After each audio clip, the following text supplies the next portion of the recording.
All right, folks, welcome to the November edition of the American Praetorians live stream / Slack Ops. This month we've got LawDog Hello. joining us, and so this should be fun. Ian, why don't you introduce yourself? Hello, folks. My name's Ian McMurtrie, online LawDog since 1996 or something. The internet wasn't around back then. 94. It was Born and raised overseas. It was in black and white. Analog, right? Born and raised overseas. Came stateside when I was 16 or 17.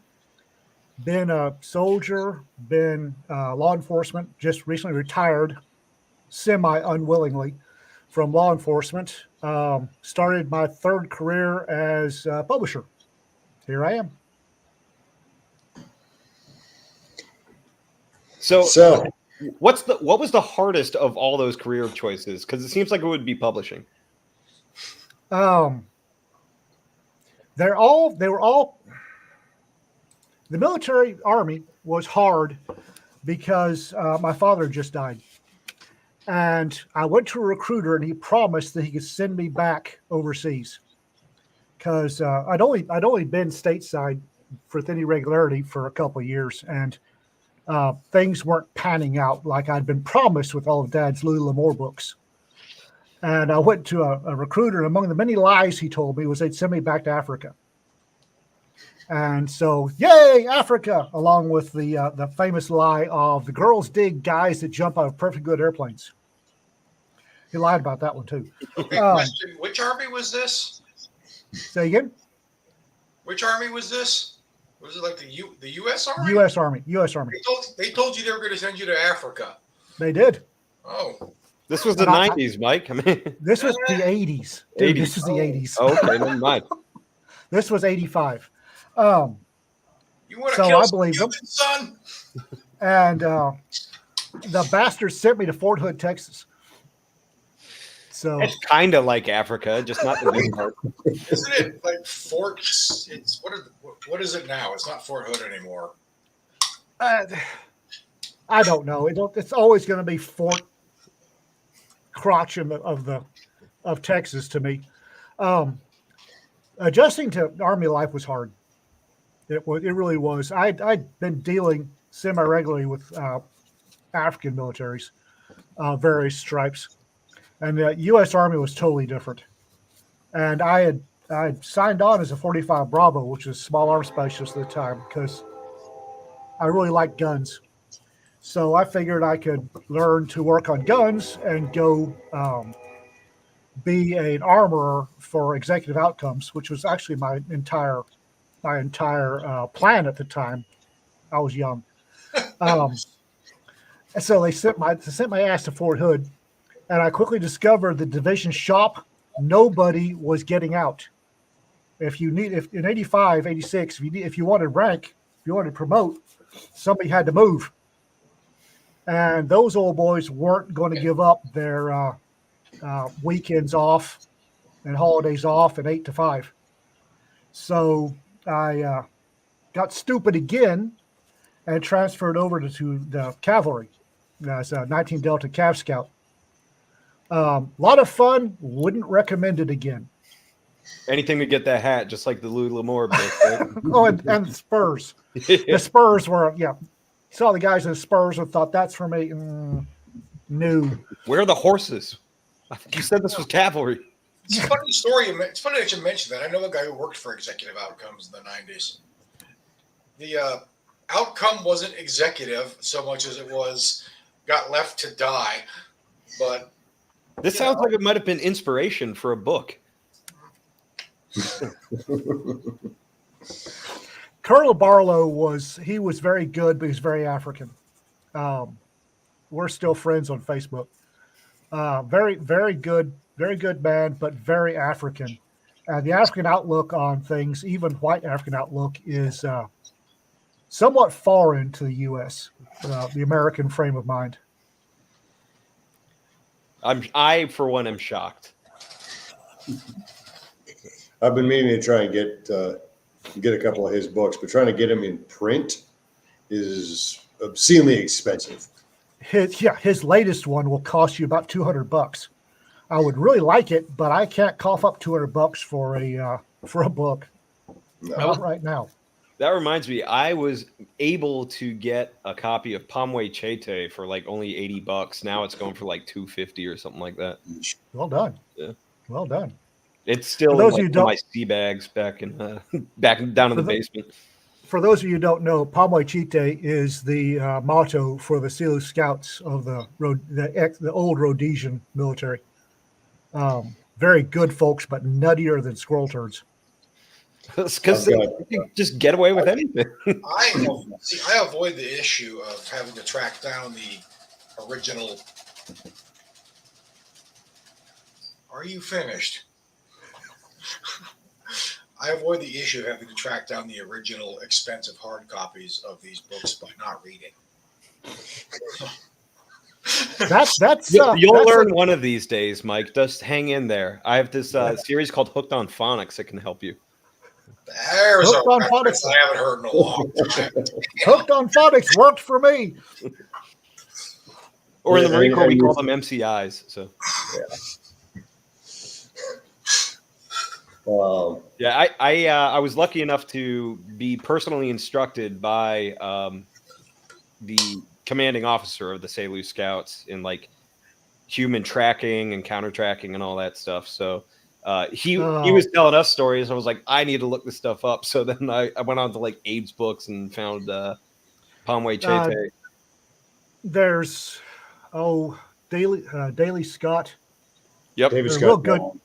Yeah, a really DSB. good. Yeah, Dodlin, really good tracker out in Arizona now. That if you can take Scott Dodlin's tracking course, you're way ahead of 90% of the world.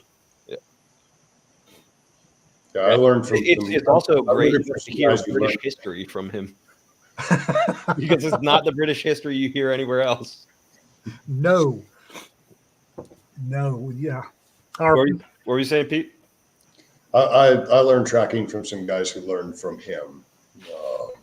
They parted ways, but So, I mean, for anybody who doesn't know, DSD was the sort of the architect of the Marine Corps combat hunter program. So that's where he came in. And I just happened to be in one class where he showed up and he was just like, yeah, I'll take it from here. And after that, it was instead of the Marine Corps course, it was his course. So. You'll learn stuff. Trust me. Oh yeah. So the Tactical Tracking Operations School was the outfit that I worked with, and I worked with them for at least one course out right after I got out, and the course they had done immediately previously on 21 Palms. After their final exercise, they got called into the battalion commander's office. Now, granted, these guys are all civilians, but the battalion commander very, very forcefully wanted to have a talk with them. And he demanded to know where they had gotten the information they had used in this FTX because they were utilizing TTPs that had been in very recent intel reports from Afghanistan that had not been declassified yet. And they looked him in the eye and said, we studied Vietnam and Rhodesia. That's where we got the information. It's almost like the fundamentals don't change. Don't change. Yeah. No. Yeah. So it was from going through one of those courses that I started back in 2007 that I started digging into the Rhodesian stuff. Most of mine are Paladin Press books that are no longer in print. Yeah. Yeah, when Paladin Press closed, that was a loss of some interesting books. It's a damn shame. It's what they don't want us to know. That's the problem. Anyway, back to the original question. The military was hard.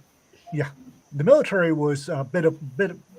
I wasn't good at following orders from stupid people who didn't know what they were doing. Officers. and in the 80s senior NCOs.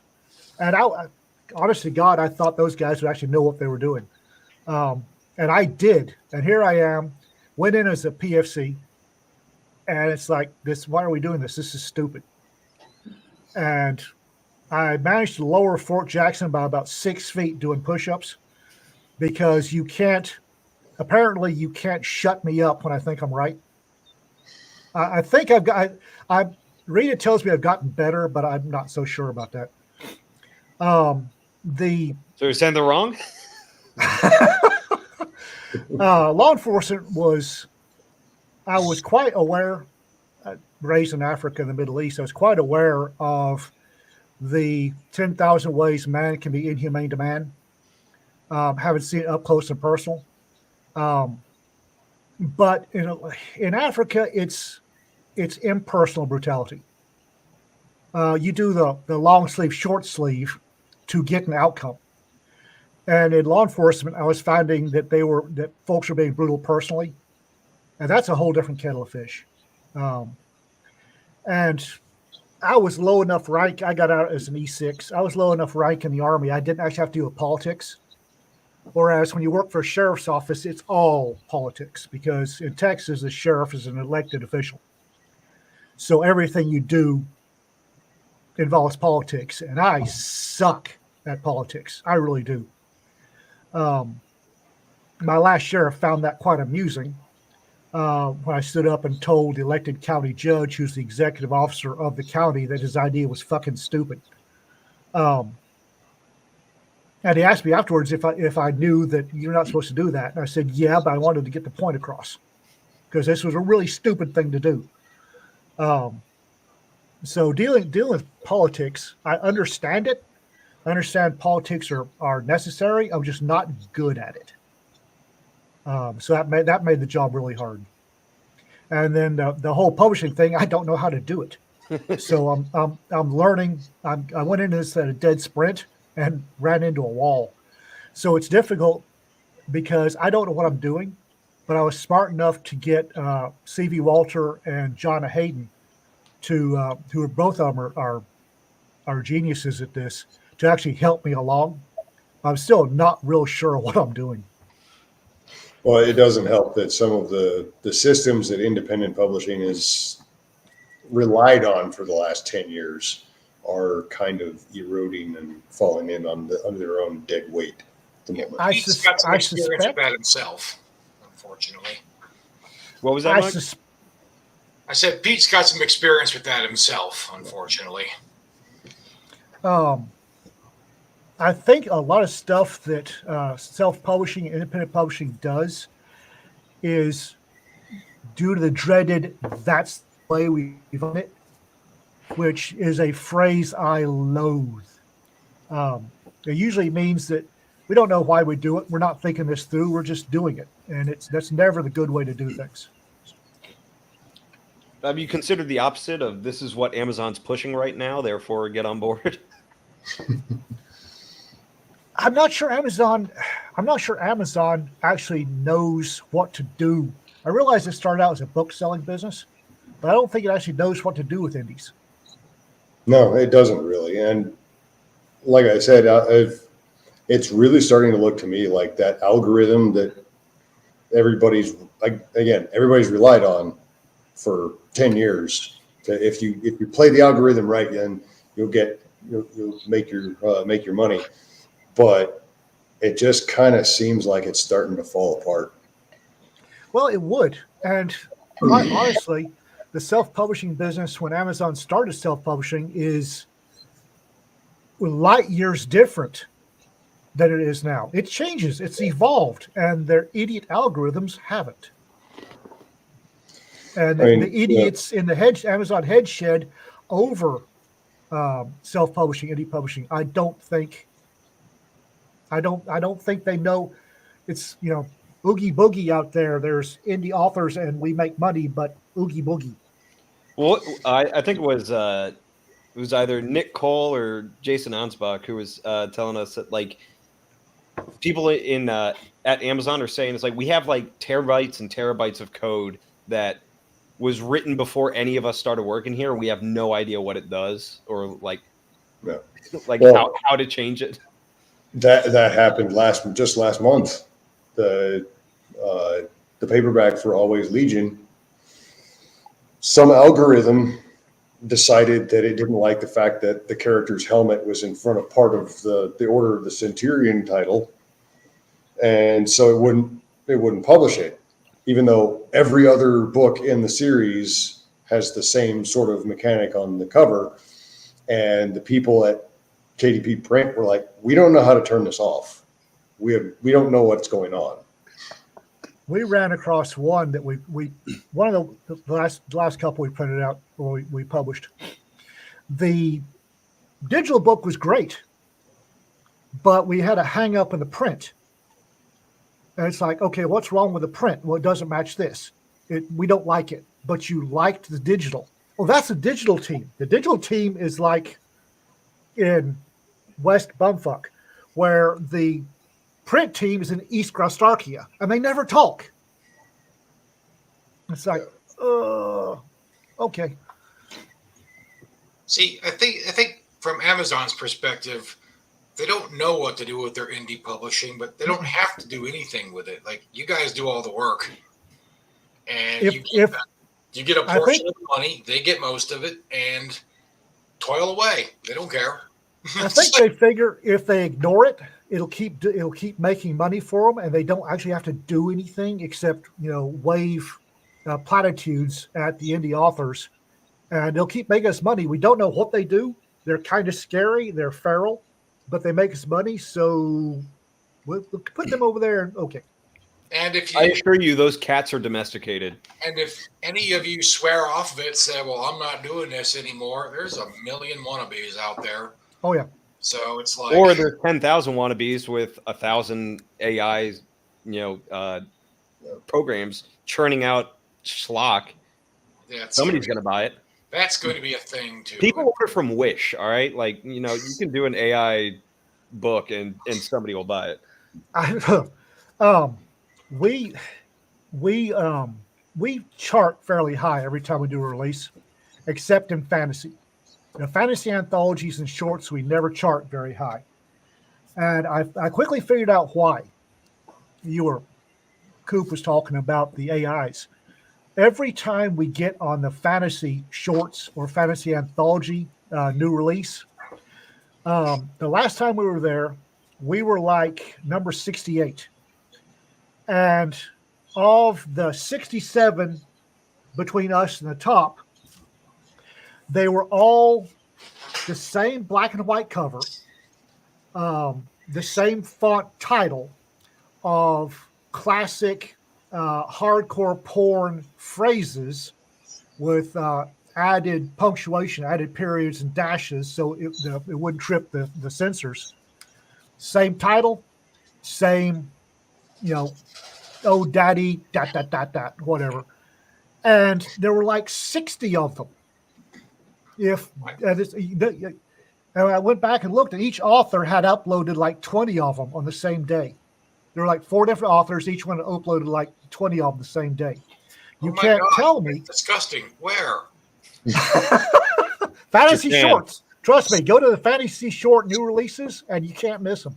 And it's like, if these idiots hadn't been on there, and I realize they're not going to get paid because there's a 2-month difference between sales and getting paid, so Amazon's going to shut you down and keep the money. But if those idiots hadn't been on there, we would have been in the top 5 instead of in the top 60. Well, I figured out what you need to name your next books after this. Kind of scared. We went through and reported them for all the good it does, because this stuff's obviously AI generated. The covers, it's the exact same black and white lingerie cover. They snipped a lingerie cover, and it's in black and white. They use the same font for the title, and it's always something you hear in a hardcore porn. If you were on CQ duty in the 80s and you had the hidden stack of VHSs to plug in the truck stop TV VCR combo, you've heard all these phrases. And we report them. It didn't really do any good. So I figured stay off of the fantasy, the fantasy stuff, and so I can still stay in the top 5. I mean, Don't you love it when your industry is at the behest of a program that can't even tell what a fucking bicycle looks like? I mean, to be fair, from the computer standpoint, fantasy is a pretty. There are many definitions of fantasy. So, I mean, Yes. See, we just What call them just silkies. So. And the SOP was, when you got orders to jump school, you found the smallest pair of silkies you could get yourself into. I wouldn't know about that. I just showed up to every formation in them, even if it was like a full utilities. There's I sleep in silkies. To this day, I sleep in silkies. And I discovered some time ago that this outfit called Savage Tacticians had a Rhodesian brushstroke silky. oh God. So, oh yes, It's I like ordered they a knew set. you. It's like they knew you. Like somebody. We know our audience. Well, they were probably angling for that administrative result sponsorship. So there I am in on a prisoner transport. I'd gone somewhere down south, which will not be named, and I was staying at Embassy Suites, one of those big atrium hotels. And I tell the folks that I want to stay on the second or third floor. Always on second or third floor. So I was second floor, and I woke up when somebody opened the door. It's like, what the hell? So in a suite, I'd close the door, and there's somebody I don't know going through my suitcase. So he looked up, saw me, apparently wasn't supposed to be there, takes off running. I grab a pistol, take off running after him. He's cutting down the hole or the hall for the stairs, and I just vaulted what the hell, went over the rail on the second floor. And wound up chasing this guy past the front desk. And when you have a Mexican-American male in a dead run, followed by a very angry redhead wearing Rhodesian silkies and a Glock, your sheriff will get called. And that was a very interesting explanation when I got back to the SO.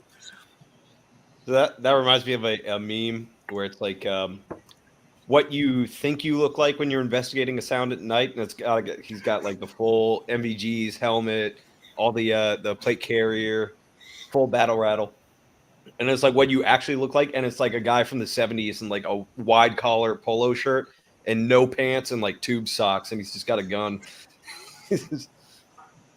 How did they know? I went to paid for a gun school. Went to a gun school, and they said, this is a low light fighting. Show up with what gear you'd have. So I had a ratty T-shirt, my silkies, fuzzy bunny slippers, and a robe, and was told I had to go back and put on something a little more. It's like, you told me to come with what I was. Where's the liability waiver, Lebowski? It didn't. Wow, it's like, what is this, like high school? They have a dress code. They're showing too much skin. I don't want to see what the high schooler uniform would be with at a gun course. No, not especially not these days. Oh God. Yeah. Notice Rick's objection was the polo shirt. I'm not wearing. You don't wear a groovy polo shirt to bed? Nope. It's just me. I refuse to believe that. No, if you show, I had a robe. I had a check tartan robe, my nice comfortable robe, and fuzzy bunny slippers because that's what Rita bought me. It's like, you can't wear that here. Why not? It's Train what I the way wear. you fight, right?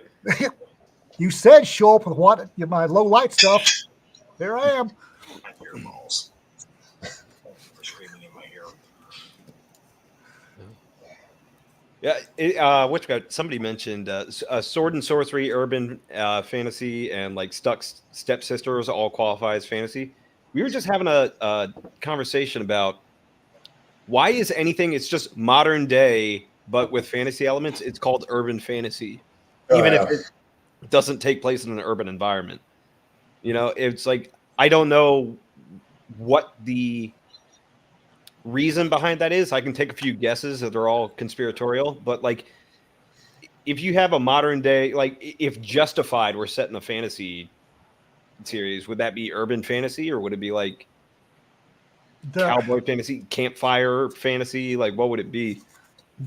I've got a pretty good idea why it's all called urban fantasy.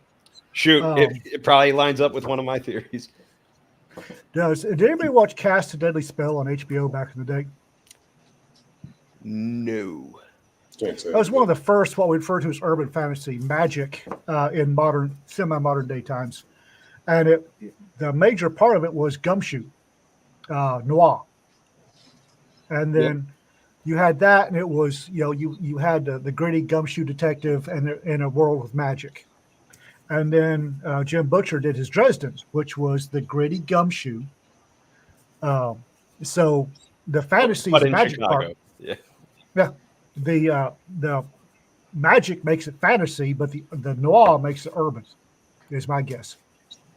And then everybody, because nobody's got any sort of imagination, anything modern day with magic, well, it's obviously urban fantasy.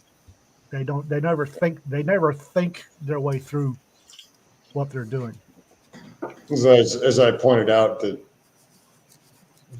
most people would probably classify my Jed Horn stories as urban fantasy when I just call them campfire spook stories with guns.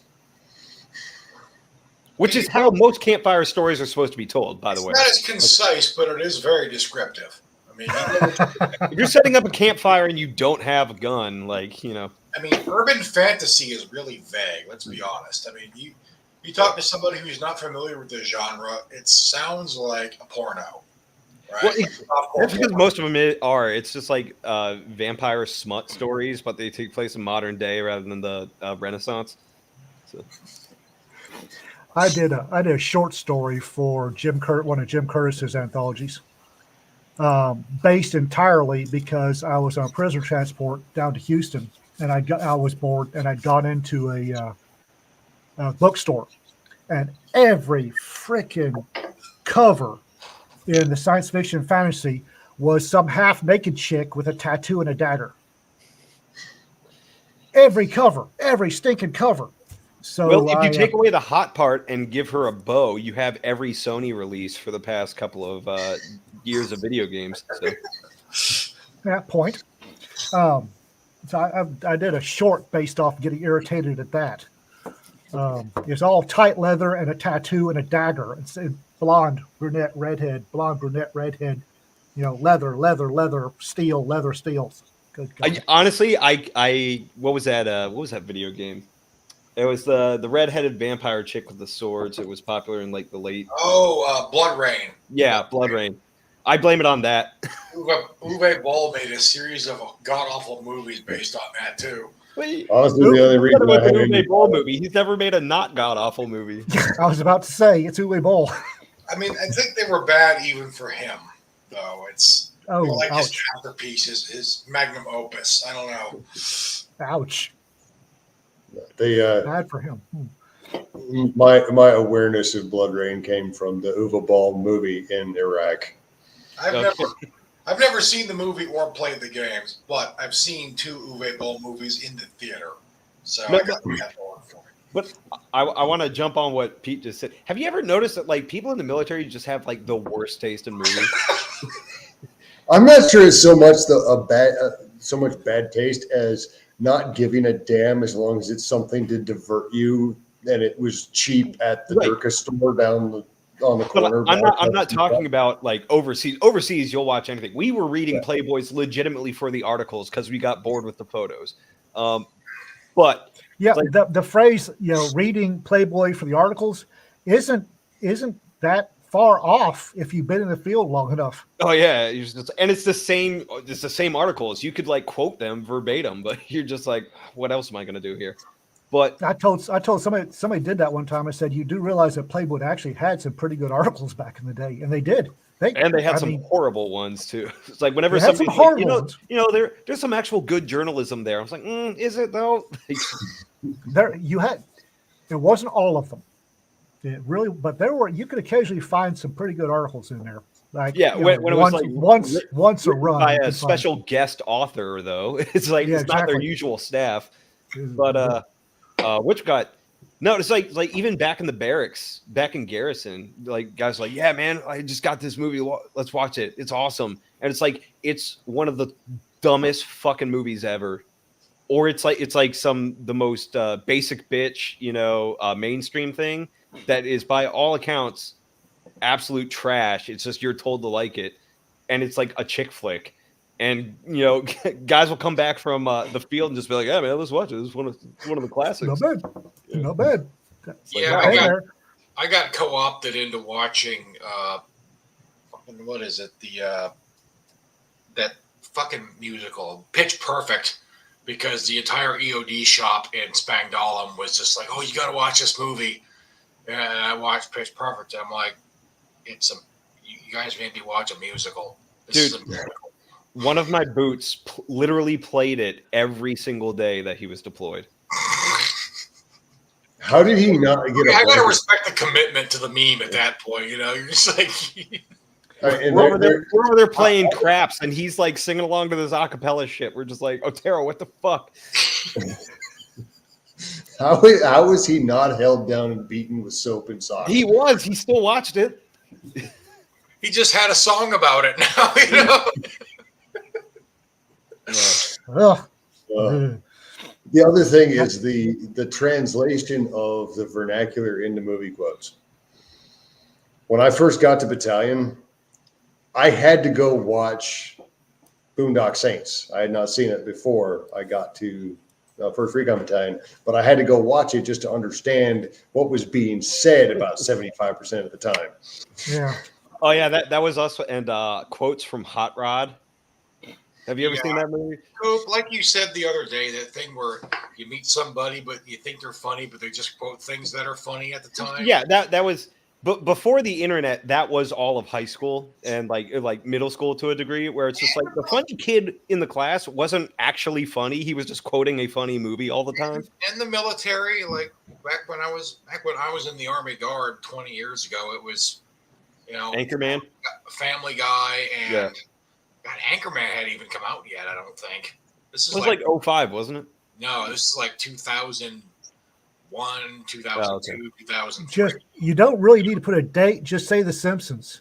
South Park and Family Guy mostly back then.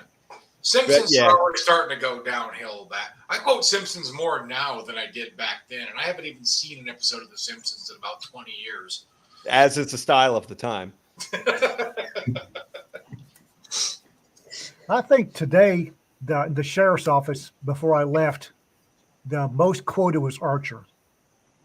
That's about Yeah, right. they love quoting Archer. Well, it's because phrasing and danger zone are always applicable in the military environment. So we didn't make our entire team based around that when we were deployed, and we even got the quote wrong too. I mean, that's some Cyril shit right there. Right. Like, and my team got all leader, these patches made. my team leader Glenn Mitchell, he kept the theme going on his next deployment. There you go. There we go. And yeah, he was Duchess Actual. That was his radio call sign for the deployment. Well, I mean that's the best part is when somebody's like, yeah, man, I want a call sign from like Archer, and it's like, oh, so Duchess. I'm just like, fuck. There you go. Yeah. I mean, mostly they just called us EOD on the radio, but with our team, we were like, no, it's Duchess. We would like correct people. Oh, dude, fucking. Speaking of like bad movies, you'll watch anything when you're overseas and just quoting shit constantly. Whenever we were doing a mobile patrol, and we would like set up when we were doing like the radio checks in the trucks before we would roll out, every single time over the radio, you would just hear, "It's up to one man alone, betrayed by the country he loves," because somebody had decided to watch Transformers 2 and just like. Just latched on to John Turturro as a character. I hate that was so memorable and entertaining. It was such a bad movie, but they were like, There's one bit in there where he's in college and like all the dude bros, he pissed him off. They're coming out and he's like, "Oh yeah, well, get a tighter shirt." Like, Well, we checked. It's like, you leaving already, punk? He's like, yeah, I'm going to find you a tighter shirt. He's like, there aren't any. We checked, and then they fist bump. I was like, it's so stupid, but it was funny. Wow. The one that really boggles my mind that it is still quoted so much is Austin Powers. That was a terrible movie. I remember this is a quote that I said, right? It's 2012 and we're still talking about Austin Powers. And that's funnier in 2023. So Austin Powers is great for watching YouTube clips of. If you actually try and like watch the movie through, you're just like, this is fucking unwatchable, man. It's not even that funny. It is now because you've seen the clips and heard the quotes 100 times. It was funny the first. It doesn't have a lot of rewatch value. No, it's not. It wasn't funny the first time. It wears itself out pretty quickly. You know what's funny though is the first time I saw Austin Powers, I saw it like the TV cut. So in that scene where like he jumps on the bed and just asks Elizabeth Hurley, whatever her name is like, are you horny? Are you Randy? All that shit. They changed all those words for horny to Randy. So he just says Randy over and over and over again. And it was just like, I don't get it. I don't get the joke. No. And it didn't help. They made 2 sequels to that didn't really need to get made, but I will point out, it's come to my attention that the novelizations that were also written by Mike Myers of the Austin Power movies are hilarious because they are written in character of Austin Powers. I've seen the quotes from him on the internet, and it's in like the third person omniscient. That's brilliant. The very unsexy walls. Yeah. There were novelizations. Oh yeah, Mike Myers wrote novelizations for the movie. But it's like kind of appalled. It's like when he gets stuck in the hallway in the golf cart or whatever, and it's just like he's like groovy, said nobody because this was not good and shit like that. Like every line is its own joke. Wow. Yeah, I think I'm pretty sure that I took a date on that to see Austin Powers. I'm pretty sure that was the last time that I saw her. There are easier ways to break up with a woman. Yeah. A first date. Wow. Yes. I'm a little shocked myself. Damn. You know what? I'm kind of disappointed I didn't get the break at the Pete. Usually making his life worse kind of falls on me, and Coop stole that thunder from me. Well done, sir. I mean, I'm sure they have marginally more literary merit than the other 60 fantasy shorts books ahead of Ian's release.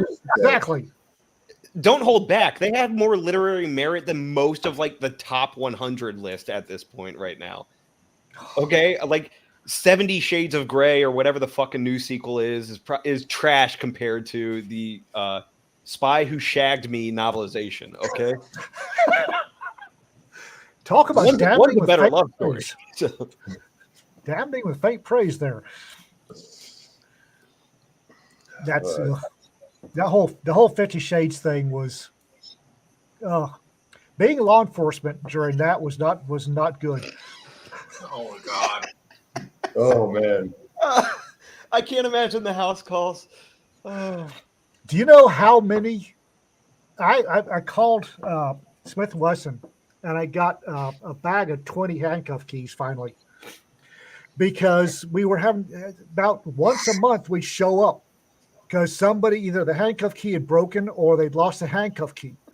It's like, we need a key. Here you go. You want it back? Nope, I'm good. That's yours. Please don't touch me. I'm good. The only thing worse than walking in a room with BDSM people is walking into a room with BDSM people who are bad at it. Who are embarrassed. If you're going to be BDSM, don't be embarrassed. Be proud. that reminds me of Afghanistan. Oddly enough, Hell of a transition, Mike. What were you doing over there Wow. in the EOD shop? I mean, we had hazing too, but not don't that. question my segue. It connects. Listen. We're at Kandahar Airfield. We're on the boardwalk. They had the big square boardwalk with all these like shops and stuff. There was The green bean. the German PX there, the Deutsch PX, right? They go in there. They had gear. They had like patches. They had stuff you could buy. That's what Deutsch Pix means. Oh Yes. man, Much confusion because of that, full time. right? We go into the Deutsch PX. There's like it's the most German thing. It's so German. Like there's techno music playing over the PA system. You know, they got HK mugs for sale. Everything's expensive. You know, and If you mention midget and lederhosen, we're done. not that German. Okay. God help me. I wish, because I would have got pictures. No, that was the A&A. They did have a pair of fuzzy love cuffs though, like handcuffs, but they're fur covered. Like we're in Afghanistan. There's not a lot of like. Oh, I was like, oh God, oh. That's for the Baghdad Craigslist scandal. That's for Thursdays. You dirty crowds. Oh God. I'm going to regret this. Were they goat sized? No, they were people sized. Okay. Well, that's a little better. This was the German. It was for the goats to use on them. This was the German PX. Not the My bad. Taliban one. You know, it's. I got Man, the only thing worse than being an enemy of Germany is being an ally, huh? one of my many, many interviews with the sheriff when we had have we had this talk? Yes, sir. Was when I used the term pounded like a German porno in an official record. That was the time when the live stream and we danced. We're like quotes up there from Croak. I mean, I know they were supposed to be That's a split, damn good but thing. I always picture the couple from Super Troopers, like the foreign German techno Oh couple. God! Oh God! Oh God! Super Troopers. I love that. I shouldn't, but I love that show. I never have seen the second one. I've heard it was about on the same level as Boondock Saints 2. I haven't seen the second one, but the first one, I actually had to get on a couple of my deputies. Do not interject the word meow into the next conversation you have at a traffic stop. Just don't. So on my second deployment, not my team, but one of the other teams decided that they were going to model themselves after Super Troopers. Don't call me So- radio, COB. They all had to wear grow mustaches. The junior dude on the team was known as Rabbit, to the point where the company commander called him Rabbit, and Where he did you guys wouldn't find the maple answer syrup? anything else. Where'd you guys find the maple syrup?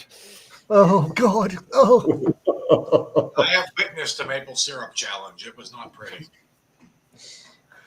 I've seen the part they don't show you. They didn't show you in the movie. I saw a guy get Narcaned after a maple syrup challenge. The paramedic that showed up when he fell out Narcaned him. How did that go? Not well. Not well. I like how that was our phase of ingesting stupid shit. Like we didn't go full Tide Pods at that point. It was No. just hey, we saw somebody chug an ungodly amount of Aunt Jemima syrup. yeah. So yeah, we were sitting in. I was in. Is there a train? It's outside the shop. It'd be weird if it was in there with you. Yeah. Just compared to some of those stuff that's happened here, not so. You wouldn't think so. Yeah, so we were at like a little eatery on base. It was at the base golf course. It's an Air Force base. It has a golf course. Plus, it's in Germany, so a lot of officers around there. But they had a nice little like a cafeteria type. Yep. This is where the censorship comes in. It's like he's telling them too much. In the back. Yep.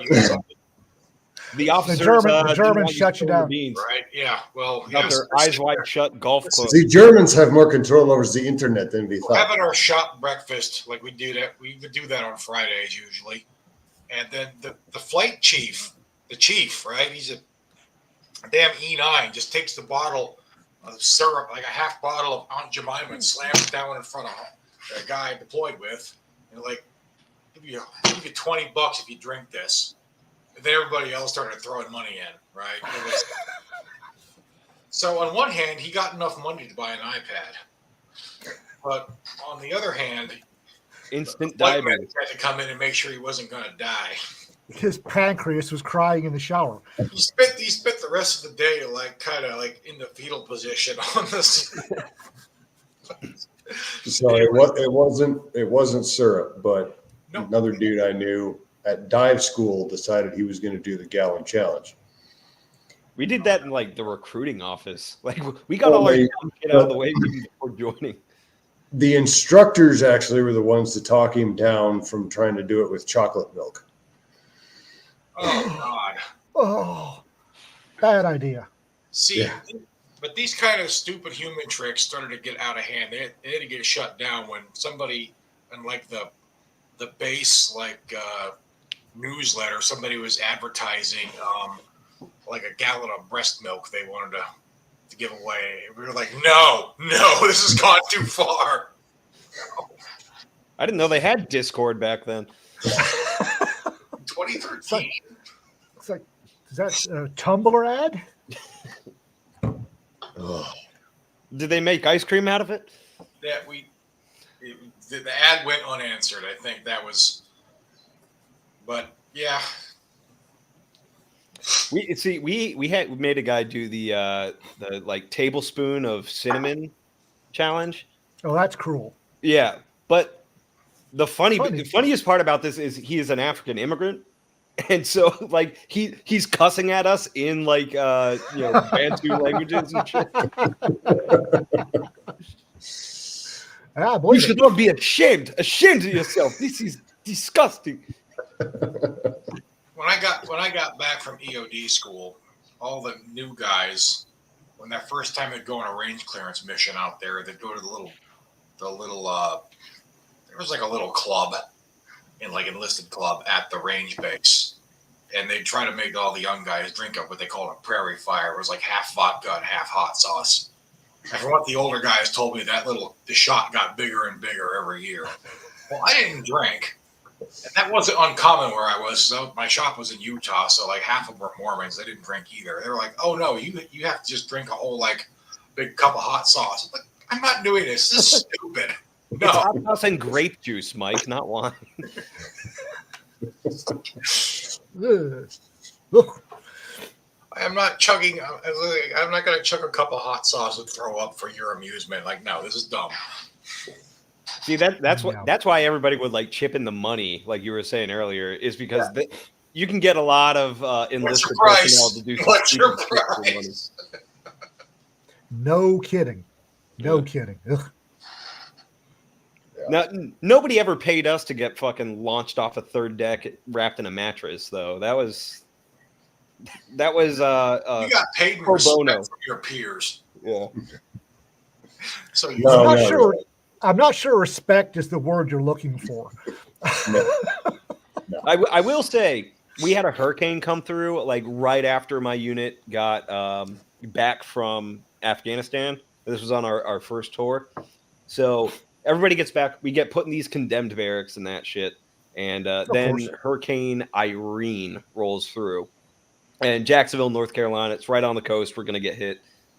And oh man, that turned into one of the greatest barracks parties ever. I can tell you from firsthand knowledge that tying a poncho to or a tarp to your limbs and jumping off of second deck during hurricane force winds, you will float down. And then you'll instigate an entire battalion on battalion brawl. 2-8 and 3-8 are we had the entire that section of Camp Lejeune. All of their MPs rolled out to try and break it up. They even brought the Humvees instead of just the PMO cars. See, the E6 part of my hindbrain just twitched. Bro, most senior people there were like E4s, okay? I gotta be honest, Coop. As a former NCO, I'm hearing. I think it's funny, but I'm like, God, I'm glad I wasn't in charge of you guys. Yeah, See, E6 just twitched. Can you imagine getting that? Can you imagine getting that phone call? Like they did what? So it was funny because obviously we know the hurricane's coming, so we go over to the 7-Day store, and some of us are like, all right, like Chow Hall's going to be closed and all that shit, so let's buy food and that stuff. We go into the store, and the entire liquor section of the store is just cleared out. It was like, oh yeah, everybody knows what's up. This is gonna be a rough one, guys. So then we went to Walmart and got all the booze over there too. So much tamer, but I walk into the platoon office after a weekend and find out that one of my boots, our point man, had gotten married over the weekend. Oh, good for him. Oh, at least he didn't buy a Corvette at 24% interest. And I find this out at the same time that Gunny does. And Gunny just looks at me. The interest rate on the white. I bet you. This was the same platoon where I found out later that another one of my boots, who was, shall we say, on paper he was smart. In reality, not so much. And I found out that one of the other team leaders had been instigating and encouraging every one of his bad decisions just to watch me blow up. Oh. I don't remember being in your unit. You can't put that on me. Oh. No, I had a permanent twitch in my eyelid because of that kid for like a year and a half. See, Mike, I'm not to blame for that one. He had that before us. I remember one of my kids did something monumentally stupid. And to his credit, I don't remember what it was. I think he loaded the signal gun with gasoline-soaked tennis balls and tried to set the base commander's house on fire. But this kid's my hero. So I've discovered this. I am a newly minted E6, and I start twitching, and I am just about to detonate all over him. And CSM, this was Saturday, he'd come in, he said, Ian, you need to think about this. I said, really? He said, I seem to remember having to go to the Baltimore City lockup and pick up PFC McMurtrie, who was there on drunk and disorderly for performing lewd and lascivious acts on a statue of a founding father in front of City Hall. And I said, it Charles Carroll? Which founding father, though? I was blackout drunk. I don't know. Probably Charles Carroll. And he said, so yeah, you need to think about the things you've done in the past. And I said, yeah, but I never, he said, you never blew up a commanding general's prize-winning pecan orchard? And I was like, crap. Okay, all right. Went and had a long talk with a young gentleman. And last I heard, he was 04 and was headed for a command. So some of the kids... It doesn't apply in the military, but generally speaking, I think it's a Terry Pratchett quote where it's like, wisdom comes from experience and experience comes from a lack of wisdom. So it's... Yeah. Well, my usual exemplar story with this young fella was, we're in 29 Palms. We are packed up on the Humvees, about to go to the next range. And I'm up in the turret, and I hear from the driver's seat, Corporal Nealon, I can't find my helmet. So you got 30 seconds to find that bitch. Or, well, one way or another, you're gonna pay the piper for it. But He found it on the hood. He had left it on the hood of the platoon sergeant's Humvee in the other platoon. Yeah. So there's no time to smoke him there. So we get to the next range and I tell him, okay, you owe me 500 8 counts for this. all at once? At which point Gunny walks over and says, guess what?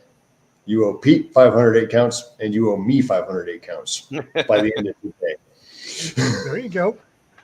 Have the two Marines, y'all ever been to Fort Hood? No. My unit did. My unit did. I was getting out when that was going on, so I missed that training evolution. But boy, do we have stories, because an entire company, our Echo company, went savage and like pulled like a pseudo Lord of the Flies mutiny for like the latter half of like the 2-month-long FTX that was. So. In the 80s, Fort Hood still had the old style outhouses. Yeah, big hole, 24, 12 by 12 wood bench. And we'd been out there 96 hours doing some idiot training. And we were, rest for 24, then we get back to it. And I told my kids, do not take your weapon to the latrine, period. I don't care. And this young gentleman said, but Sarge, standing orders is we must be armed at all times. I said, I don't care. Polanski, I don't care. Do not take your weapon to the latrine. Do you hear me? Yes, Sergeant. So there I am, sleeping the sleep of the just, dreaming about things, and somebody kicks my boot. And I wake up, and there's Polanski. And he says, Sarge, I got a problem. I said, oh, God. Oh, no. Oh, no. Well, either show up for med call. It's a shot. You'll be fine. Where the fuck is your weapon? He said, well, Sarge, that's the issue. So I roll over. I hit the specialist. I say, John, get up. He says, what? I said, get up. He looks at Blanche. He says, what the fuck is your problem? He said, I got he said, don't worry about it. It's a shot. Where the fuck is your rifle? So I put on my boots and we go up the latrine, up the hill, get in the latrine, flip the 12 seat board. And there, sticking out of stuff, was the flash hider and front sight assembly of an M16A2. And we're looking at it, and Blansky says, Sarge, what are we? And I got a hold of his ankle and his belt. And John gets the other ankle belt. Whoop! And I hear this, I got it, Sarge. I said, that's good. Sarge, I got it. Outstanding. I'm sorry, Sarge. Not sorry enough. I'm puking, Sarge. Pull him out. Drove his ass down to the Colleen car wash, and 75 cents in quarters for the car spray on soap, rinsed, and then, because John was in a really bad mood, waxed it. I hate privates sometimes. I really do. Oh, God. Could be it's okay kind of there, funny Mike. that we have LawDog on and we just tell stories. I mean, it's... Because it's so much different than our other streams. I don't want to take over the live stream.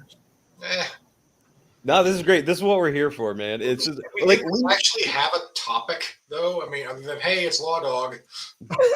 I was going to say, we usually try to have like a topic and like some questions for our guests about like whatever they do. Oh yeah, I was going to ask. It always devolves into just what we're doing now. So yeah, it's fun. I was going to ask some pressing questions like, why are you dressed like a ship's captain? Me? Yes, you. I was unaware of this. I was unaware this is how a ship's captain dressed. Typical diversion. From like an old 50s movie. Yeah, it's not like one of those Captain Phillips movies. Okay, I, it's evading the I question. put on clothes. Likely story. Are you talking about the headgear? No. Okay. This isn't quite. The shirt? It worked better with Brad last month, Mike. Listen, this is important, and he's not answering the question. That's okay. I didn't expect a straight answer out of this guy. I admit to some confusion. We'll circle back to that one. Questions I promised to ask. I need to check now. Excuse me, it's not Twitter, it's X now, right? So for anybody who doesn't know, what is with the fox motif that you have going on for? Yeah, I actually don't know. I've known you actually. I don't actually know what's up with that either. Okay? I'm going to ask. Because somebody's going to ask, "Are you a furry?" I'm a cop. No, I'm not a furry. No, I'm not a furry. Suddenly, Ian was about to reach through the internet to choke Mike out. I like how "I'm a cop" was enough. It's like, dude, I've seen some shit. I know a side of that world nobody else knows. Reminded of a King of the Hill bit. Like, are you gay? What? No, man. I sell propane. Amarillo has a furry convention. You may not believe this, but conservative Amarillo used to have a furry convention, and there for a while, about the same time that I wound up with 3 pounds of stripper dust and a glitter in my revolver. I was on the organized crime task force, and we wound up raiding a hotel where the furries were staying. And that poor CSI unit. Like, oh God, we don't know. That's too much luminol, guys. Furries, no. No. It's just I've always liked foxes. You may have seen some of my fox memes running around the internet. And there was a time that wasn't even all that long ago when you could have like a cute animal character in the before times, before they ruined it. Right. Before the Fire Nation attacked. Look it.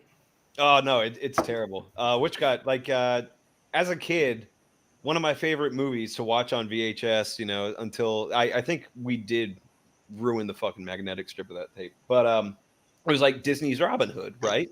It was like it's a good little movie. Now it's like I can't rewatch that because I've seen too many people just be fucking weird about it because of this whole furry shit. The furries weren't even the weird part of it. The weird part was the 80-year-old guy with the twins. And damn, I'm glad we don't actually try to monetize these streams. I think it's better because we get to just say whatever. We're already in fuck it mode from the word go. So it's we don't have if you have something monetized, don't invite me on because I'll ruin your monetization. You don't have to use that weird YouTube news speak where they say things like unalive and call children younglings and things like. You need to delete yourself. Yeah. In Minecraft. What? No, the best part is we could probably get demonetized from fucking Rumble just from our normal. Challenge accepted. Yeah. Dave Rubin's like, all right, guys, you're taking this free speech shit too far. Just Dave Rubin's had enough of your shit. Those in the comments that know me realize that if I'm having to talk like a no shit there I was panel, I've always have a cocktail just before so I can loosen up. Unfortunately, when I loosen up, the internal sensor over my mouth goes to sleep. So having me on a monetized channel is a very bad idea. Now, okay, this is I don't mean it's just occurred to me, so I wasn't planning this as like an ambush gotcha question, not like the ship's captain question. But still that was planned for weeks. I'm sure it's come up. Actually, I don't know if it's come up or not. I don't pay attention to the world around me.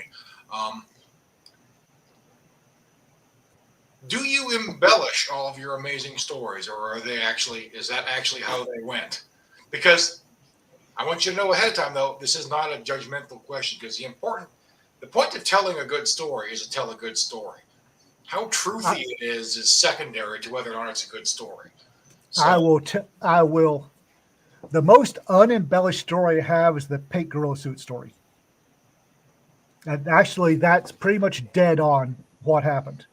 Most of the other ones are actually toned down, especially the Africa stories are way toned down, because most Americans, if I go into what actually happened, most Americans won't believe it, and B will show up with pitchforks and torches on my front porch. I have several fans actually from West Africa and regions in Central East South Africa that say, "Oh no, you did not tell the whole story." And you're right, I didn't. I can't. So the police stories are usually not that embellished. Some of them are a little toned down. The pink gorilla suit story is not embellished at all. The Africa stories are way toned down. So that's from what I've heard from other people who have been there. That's not uncommon, because there's only so much the suburban American mind will be able to wrap itself around. No kidding. No kidding. I don't need a whole bunch of. I don't need a target-rich environment in my front lawn. Don't you though? No. I don't. He's already been to Africa, Mike. Africa and the Middle East. I don't have a backhoe. Digging all those holes takes too damn much time one at a time. What's funny is when you get a pretty run of the mill video go viral from South Africa. What was it? The attempted ambush on an armored car. Yeah, they have the GoPros in the cab, so you get to see the guy just run through the blockade and shit like that. And people are like, "Man, that shit's crazy." It's it's South Africa. It's not that crazy. It's crazy to us. It's not crazy to them. There's a reason that guy was so good in that situation. Is A, it's probably not his first time, and B, they train for that shit because it's not only that, but if you watch the guy he was with, the trainee that he was with, he's not losing his poo either. He's not sure what he's doing, but he's not. It's okay, he's not losing his poo. It's okay. I mean, I guess at least they didn't have an anti-tank weapon to hit the armored car with. That's God's own luck. Occasionally on Facebook, and I only do this on Facebook because I can curate my feed. I will tell serious stories or serious comments, especially about Africa, and those always wind up they're not embellished, and they always wind up with the ones that really freak people out. I wrote a story about my father and a whole bunch of the Anglo engineers stopped its Curie settlement from getting wiped out. And I was young, and I was telling it as a story about Africa, and it really freaked people out. People really freaked out. And it's it was a day ending in a Y in my childhood. I don't know why y'all are freaking out. I tell people the first time I was shot at with his intent, I was 2 years old. And people, that's not embellished. That Gaddafi's folks, we were smuggling my brother out of Libya after Gaddafi took over, and his troops took an exception to that, and we wound up getting shot at. It's okay, moving on. Day ending in Y, moving on. It was you see that nowadays. I don't know if you've paid attention, but the world's not in a good place right now. And you have a lot of people being all those things that you're seeing. I can't believe it's like that, and it's probably fake because that would never happen. You're just honey. Well, a lot of people say that X, Y, or Z is faked. Is they're saying it because they want it to be faked, because they want to believe that anyone they don't agree with is absolute evil and is trying to lie to get them to do something they don't want to do. The people that say that, A, have never studied history, and B, they look back upon their good old days with rose-colored lenses. Because when you go back and you read the newspapers from the good old days that you remember so fondly, the world wasn't that great. The world is always on the edge of some catastrophic something or other. In the 80s, 70s, 80s, nuclear war, right? We're all apocalyptic wasteland, Or worse, populated the by Carter roaches administration. populated by roaches and llamas. There's always been something, and people just, oh my, the good old days of the Reagan era. Really? It was good Yeah. here. It wasn't great in a lot of other places. It just depends on where you happen to be at the time. Well, One of my good here. One of my favorites was recently somebody was just saying it's like yeah, I don't believe these videos of the like Hamas protesters. I don't believe that's real. Like, why would Middle Eastern people just hate Jews like that? It's like, where have you been? Well, these people act like the last 20 years never happened. That's the funniest part about that was, I think it was, I don't even remember which very online commentator said something about where did all this stuff between Israel and Palestine begin? I don't even know. And like one of my favorite Twitter follows, circa 600 AD, President Dr. Rollergator was like, so Abraham. Well, also Americans, I'm fixing to get up on soapbox. Americans have very little sense of history. America. Just history began in 1776. For Americans, it does. Actually, most Americans began when they were born. In the Middle East, I was born in a place where one of the walls in the house we stayed at was 5,000 years old. Palestine, Israel, that whole area, there have been people living within 20 miles of where their clan was founded 600 years ago. They remember feuds over goats from 800 years ago. And Americans can't wrap their minds around that. Americans have no sense of history, and they want everything to be condensed to a bumper sticker. They want to be able to use a bumper sticker to make a compelling argument.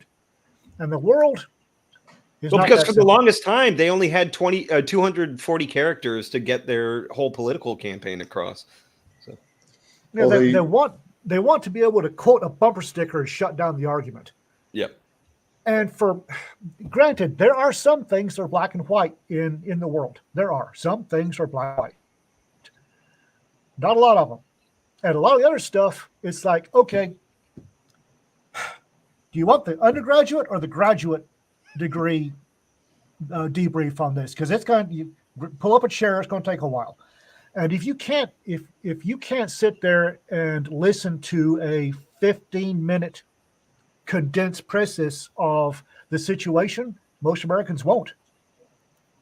They want a bumper sticker. Well, the best part is when you're saying, do you want the undergraduate or graduate degree debrief on this? You're probably talking to somebody with like a PhD in some bullshit, science. Though much of the time you're running into the same thing that I did with my boot, that smart on paper, real world. Well, and just like in your story, there's somebody a little bit smarter who's just like telling them everything to do, and they keep doing it. I tell people that the modern American university system, and I say modern as going back to the late 50s, early 60s, the modern era of university system is very much focused on teaching what to think rather than how to think. The students are taught. It's easier to teach what to think. It's easy to regurgitate a list of bullet points than actually rationally and logically work your way through something. I'm sure y'all have seen the comparison of tests given in the 1800s and the test on the same subject given in the late 20th century. Oh yeah. Yep. We're not teaching them how to think. We're teaching them what to think and kicking them out in the world. And apparently, And what we've been teaching them is that Hamas is actually some cool guys, and we could ask. I got in a long Facebook thing about the Jordanians and the PLO, and a whole bunch of people. And this is common knowledge to me. When I grew up, this was everybody overseas knew this, and it's like half of Facebook is going, seriously? It's like, where the fuck have y'all been since the 70s? A lot of weren't alive in the. So when did this Yasser Arafat guy, pop in? What's his Twitter? I wasn't alive in the 70s, and it's common knowledge to me. Yeah. I mean, granted, my career for most of 2 decades has been fighting those same sorts of people, but one thing that's interesting is that Americans have a very different mindset about things than most of the rest of the world. Like, there are people in Mexico even. I mean, Mexico is a country that we have like a shared culture with. There's entanglement there, right? Going back, but they're still mad about the Mexican-American War. They're still mad about that. Most Americans don't even know what happened. They're still embarrassed by the Zimmerman telegram, for God's sake. So it's like the average American just can't wrap his head around the idea that you'd be angry about something that your ancestors did until recently. Now that's being kind of pushed in through this whole. But it's very selective. Yeah, it is very selective though. Only certain people are mad about what their ancestors. And it's a very, I to some extent I blame Hollywood, because everybody wants the real world to be like a movie or a comic book. Like, I was ranting 10 years ago when everybody wanted to get directly involved in Syria. It's like, just because they're rebels does not mean they're good guys. This is not Star Wars. They're very seldom are there good guys. I think it was Firefly that said everybody's a bastard of some kind or another. Hollywood, yes, I really blame New York. Because the American 30 and 60-minute TV episode, where everything is solved with a neat little bow at the end of 30 minutes or 60 minutes. In the episode, it's solved. And for some reason, Americans have through osmosis, have decided the world works that way. There was a family I knew when we were overseas in Tangier. They were still mad. They were personally pissed off over Carthage losing the Punic War. Well, I'm going to come to the defense of the American mindset here. Number one, this attitude that other places kind of have, being mad about ancient grudges, is A, it's dumb, and B, in a lot of cases, it's at least so much suffering and destruction, and they get nothing for it. So, yes, we're not saying it's a good thing, but we're saying it happens. Like it does. How they operate. I think part of the reason you don't have that in the U.S., if I had to guess, is people left a lot of that behind when they came to the New World. They got a fresh start. They intermingled. I'm not saying it's a good thing. I'm saying you have to factor it in. I'll give you a really good example. Does everybody here, I'm sure they do, bachabazi in Afghanistan, the practice of bachabazi? Yep. For those on the chat, bachabazi is the practice of sexually assaulting young boys. Okay? Dancing boys. It's dancing a boys. ritualized type thing. It's not just... Yeah. Okay. Sure. When our folks were in Afghanistan, they were ordered in several cases and disciplined for stopping the practice. There was a special forces team that beat the crap out of somebody for indulging in bachabazi. Our folks, I'm sure y'all were told, that it was a cultural thing. We could not get involved, right? Yep. Does everybody know what one of the precipitating events that allowed the Taliban to take over in Afghanistan was? Outlawing bachabazi. They showed up and they took a commander, an Afghan warlord commander who'd been practicing, and it hung him from the barrel of his own tank. Executed this guy for bachabazi. And the entire area went, oh my God, thank you. And that's how they got their toe in. So if the entire country, if most of the country celebrates outsiders stopping bachabazi, why in the absolute fuck would you tell your people not to stop it? Because, again, no sense of history, absolute pig ignorance about the actual situation on the ground, mostly being dictated from people who never understood the Middle East, let alone Central Asia, who never went overseas. They sat in a talk somewhere in... Did nobody in the head shed look at this? Did nobody in the head shed say, hey, why don't we take a day or so and study Afghanistan history? We don't even have to go back to the Soviet invasion. Let's just study the last 10 years and see what happens. Nobody, if they'd done that. Well, you know what the other part of that is, though, is that they are thinking like our allies are the ANA commanders, not anybody else. We need those guys on board, therefore, and they'll get everybody else on board. Well, if your ANA commander is a corrupt piece of shit, which I'm just going to go out on a limb and assume he is, just it's given one. Fairly safe assumption. Yeah. That's not that you're not going to get the people on your side. You're just going to get this one fucking corrupt asshole who's trying to become a fucking warlord himself and rip you off of all your fucking foreign aid money. And how many of the ANA were Tajiks, Uzbeks, and what was going to draw one of them down into Pashtunistan? It wasn't going to be patriotism, that's for sure. Well, the idea of pulling a warlord out of his territory, where his tribe, his clan, and his family are, and decide that you're going to send him even more than 20 miles outside of his AO. Why? He has no support. He has no family down there. He has no tribe down there. What the fuck, guys? Well, the other thing is also he might even have a fucking blood feud with the people he's, Oh, yeah. So you gave him all the authority and a fucking military unit to go fucking exact his revenge on these people unopposed. He's got a list. He's going to take care of it. Look at how many of the tips we got in Iraq that turned out to just be somebody trying to settle a blood feud using us as the hammer.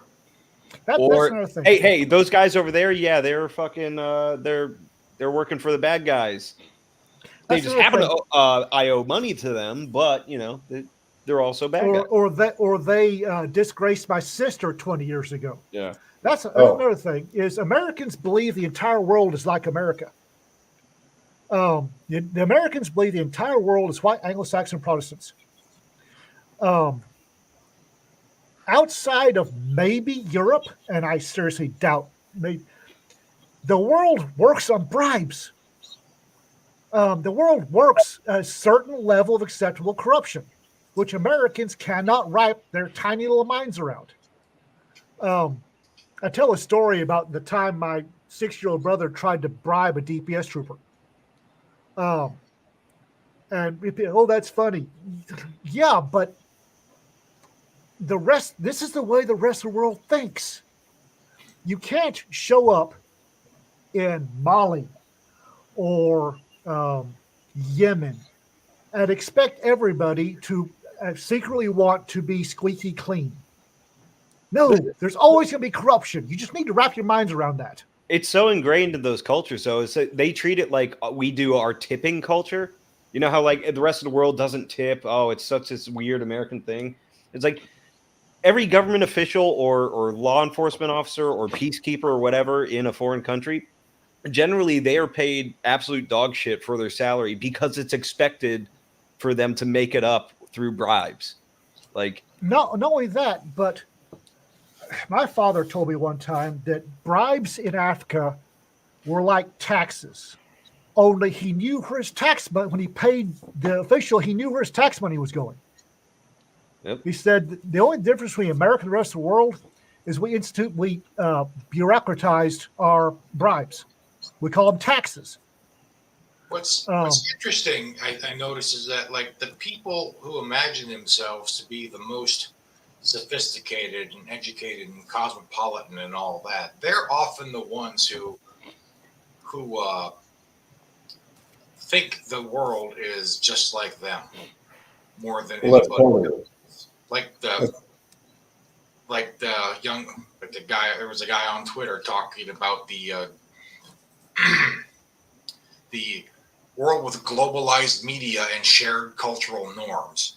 Like, he probably believed it's a real thing, you know, because from where he sits, working in tech and just dealing with other people in tech and business, it's all probably kind of the same. It's from what he sees of it, but he doesn't get outside of his bubble, so he has no idea. I have a friend of mine that's he's gone to West Africa on some business, and he called me to ask what he needed. He's never been outside the U.S. before, and he was telling me that he had been informed by the State Department, who's partially responsible for about half of this, not to get any bribe money. That it was U.S. policy not to do bribes. And I'm thinking, your mission's a failure. I'll tell you right now, right off the bat, if you're in West Africa, you're not primed to do bribes. I'm sorry, your mission's a failure, because the French will come in with bribes, or the Chinese will come in with bribes, and you're going to be ignored. Politely ignored, but you're going to be ignored. It's stupidity. It's utter stupidity. The only way you can get away from the bribes is if your substitute is force. Yeah, that's... Which basically means, the elimination of, the official elimination of sati in India. We understand that this is your custom. In our country, it is our custom. Sir Robert Woman, we hang him. Or Charles. So tomorrow, you will have your custom, and we will have ours.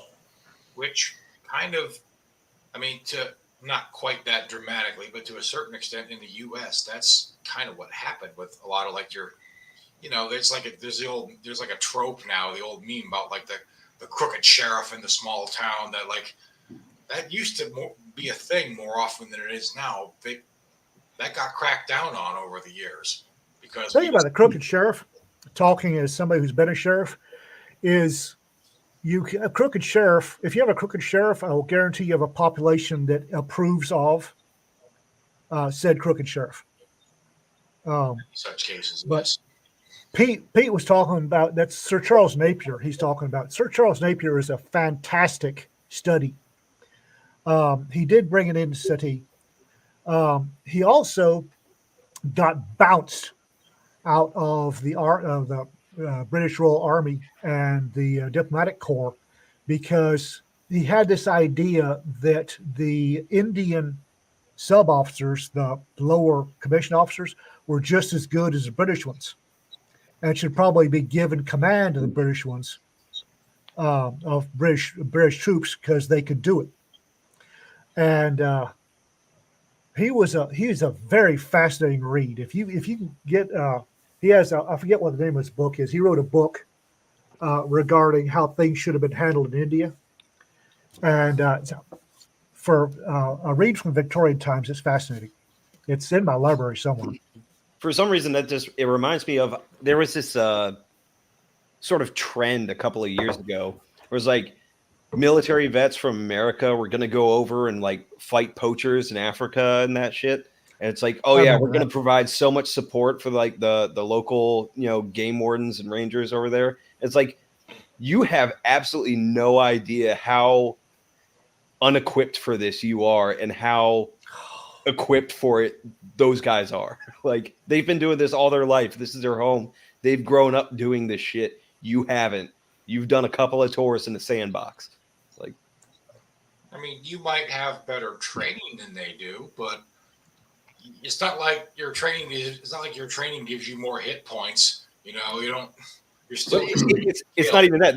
They have training in like warfare, but not like navigating the fucking environment in Africa or like going out there on the Serengeti and surviving and tracking for like fucking, a week at a time before you meet the next person or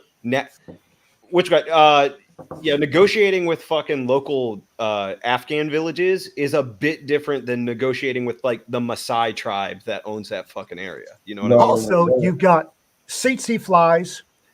You've got diseases that science doesn't have a name for yet. You've got, bloody monkeys. I fucking hate monkeys. You've got Americans that don't know that the hippopotamus is the most dangerous animal in Africa.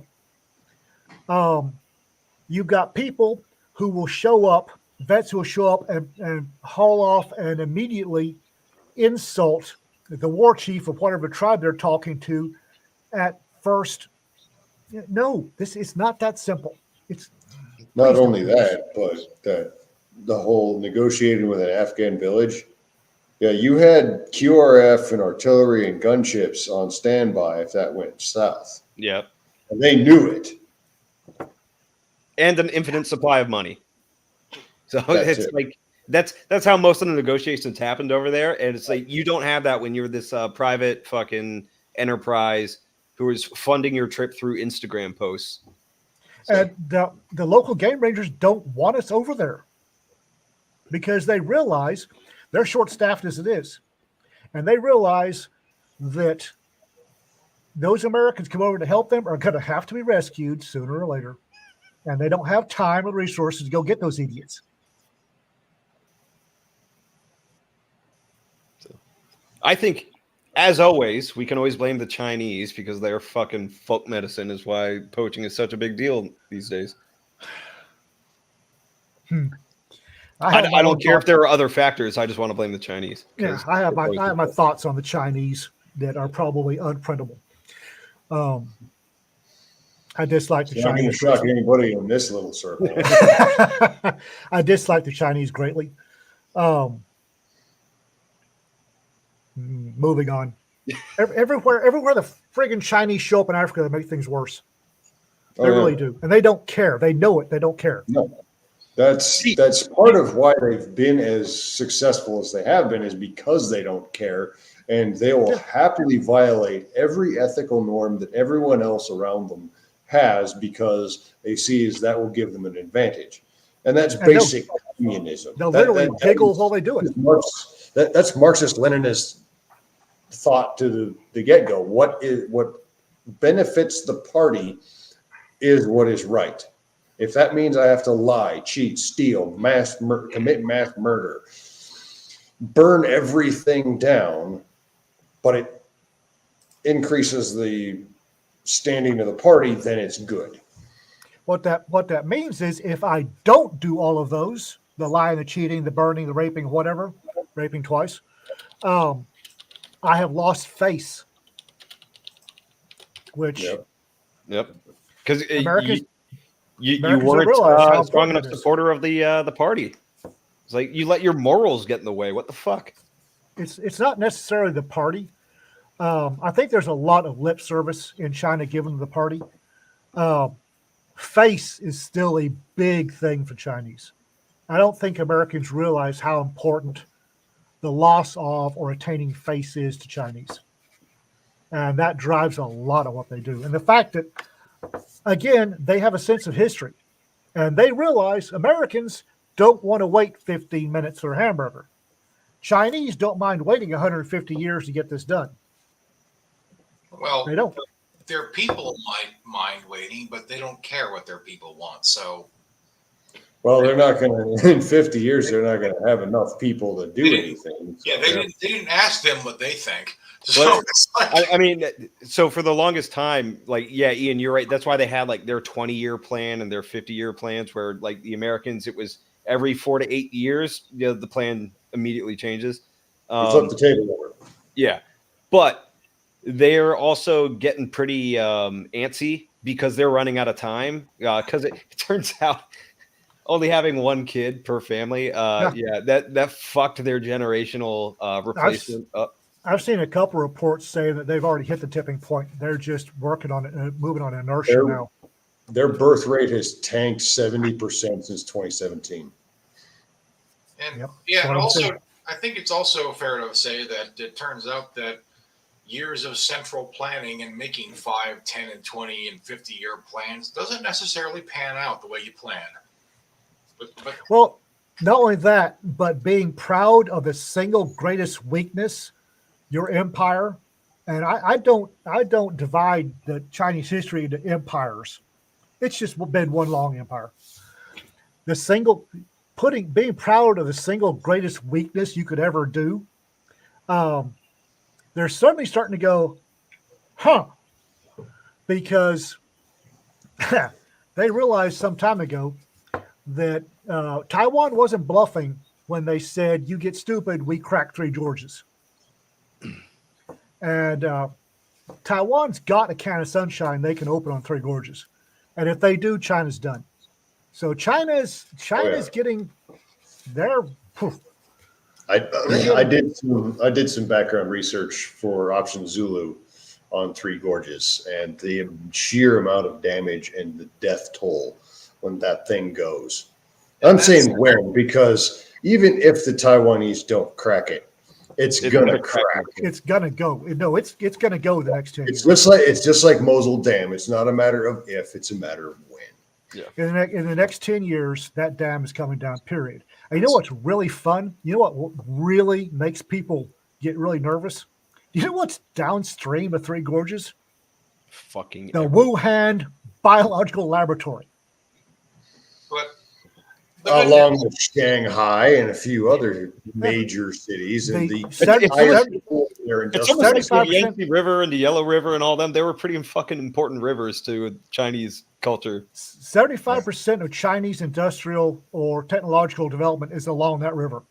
You pop 3 Gorges, 75% of their technological base goes away. Yep. They'll always have Africa.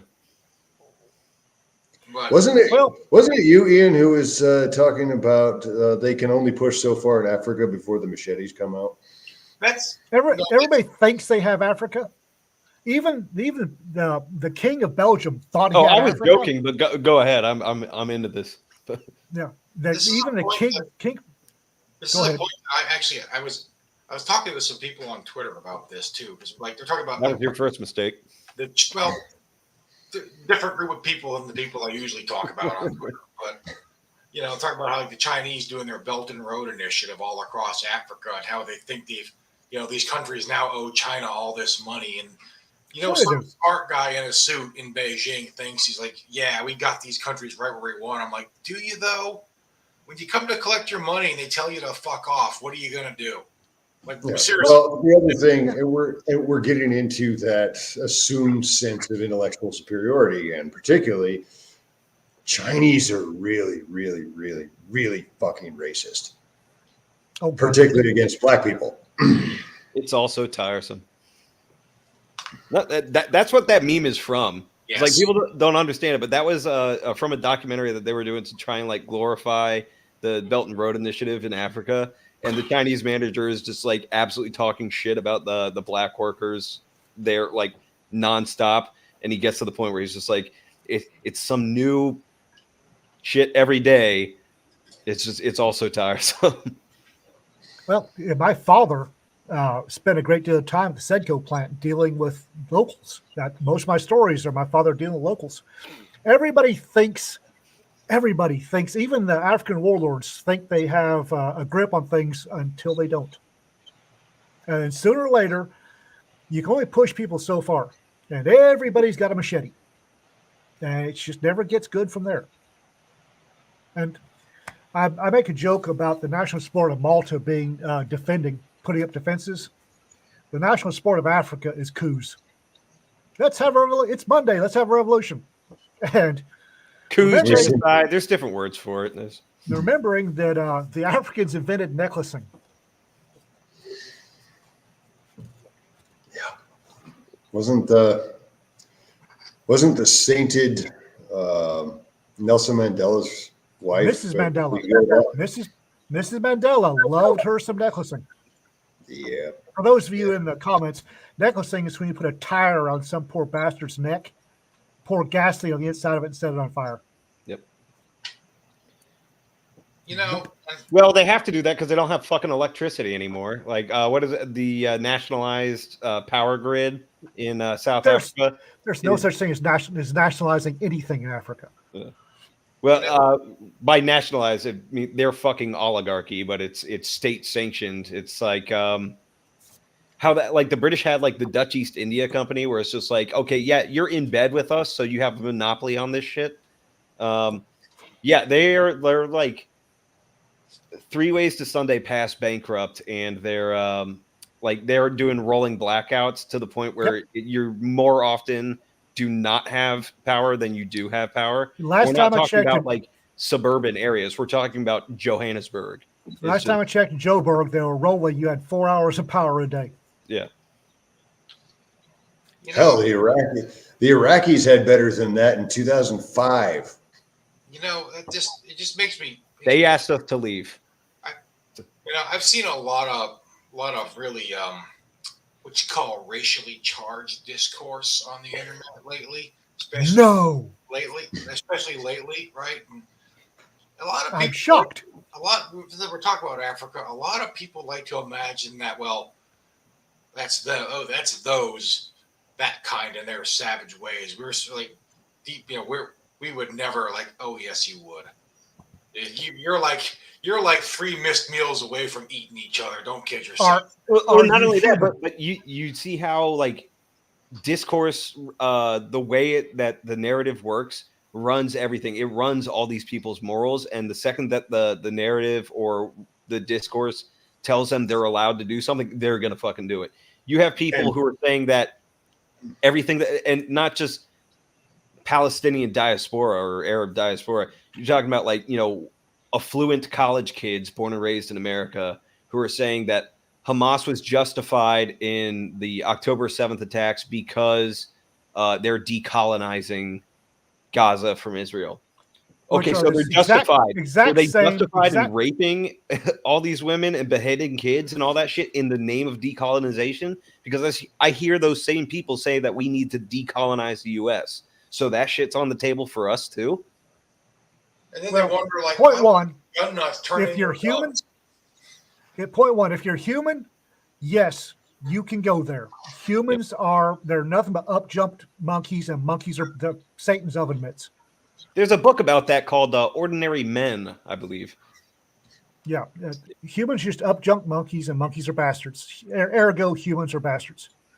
These are the same college kids that, 6 months, a year ago, they were marching for Black Lives Matter, and a year before that, it was Occupy something.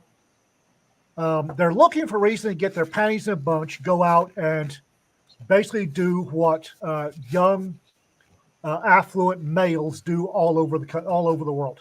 Go out and they stir up shit. They don't know why. They just do it. Yeah, just look at. So 2 months ago, the meme all over social media was Bush did 9/11, which is utterly fucking retarded. But leaving that aside, now here 2 months later, everybody's talking about the Bin Laden letter. Yep. Look, he just wanted to colonize. Make up your damn minds. Yep. Which more than likely Bin Laden didn't even write. A fucking American wrote. Yeah. Yeah. There was some rich ass douchebag that fucking had hippie parents, paid his way through college and all that shit, beat up his mom, and then joined Al Qaeda. What was No, not? some leftists did it because that's what Bin Laden wanted to write. So I'll go ahead and write it so that we can make a point. What were we saying, Mike, before internet lag? That jumped up, affluent American that with the hippie parents that went and joined Al Qaeda was not Hassan Piker. Just so we're clear, that's just a coincidence. Well, everybody remembers the embassy takeover in Tehran in '79, right? I mean, not personally, but yes, I am aware of it. I'm aware of it, yes, but sorry, children. It was upper middle class college students that overran the friggin' embassy. It almost always is.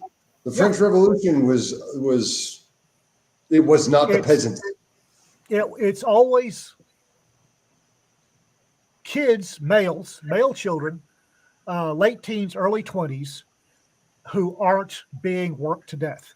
If you're a male college kid, basically, and you're not out plowing the field or working to survive, you're out looking to make trouble.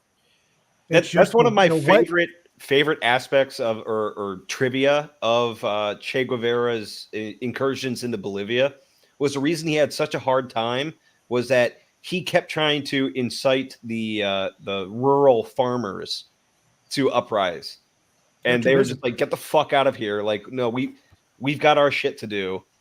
We don't want to be part of your revolution.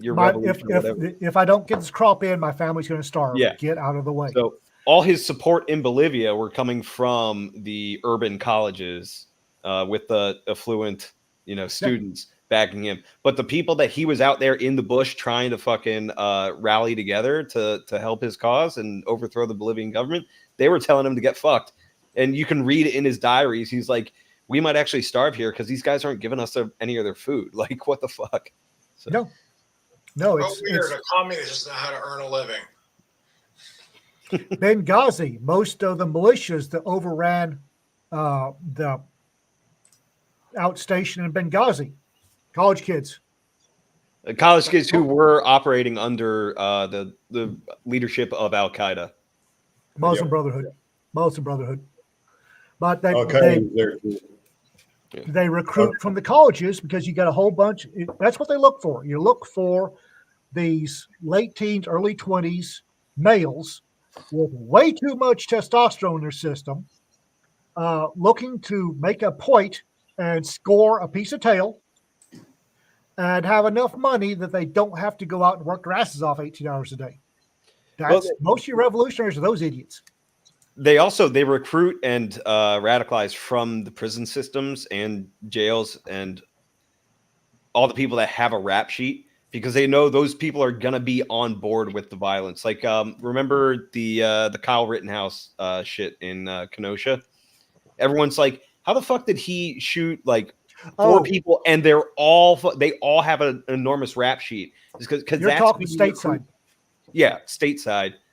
That's who they recruit to go do their rabble rousing and shit like that. In the Middle East, most of the they don't have to be. They throw the Muslim Brotherhood in prison as soon as they pop their stupid little heads up.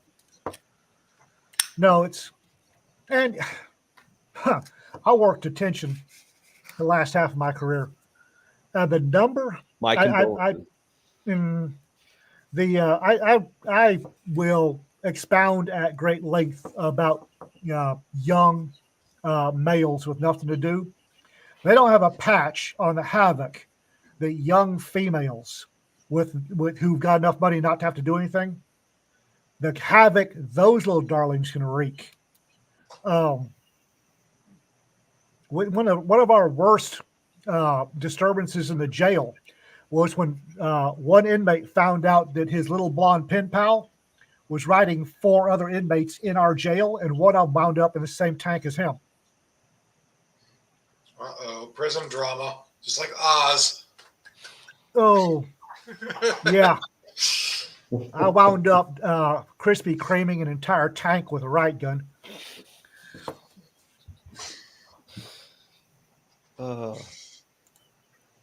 Yeah, it is weird that like now, well, it's not it's not unexpected, but like, yeah, the women who are at these protests and movements and all that shit, a lot of them They will drive it. Yeah, well, they drive it because, like you said, it's a bunch of the guys who are just looking for a piece of tail. It's like, all right, well, she's in it. I'm gonna go do it. But they I also, will impress that one.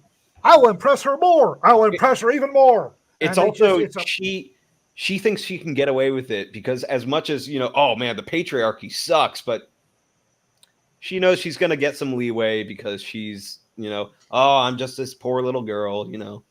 What can I do?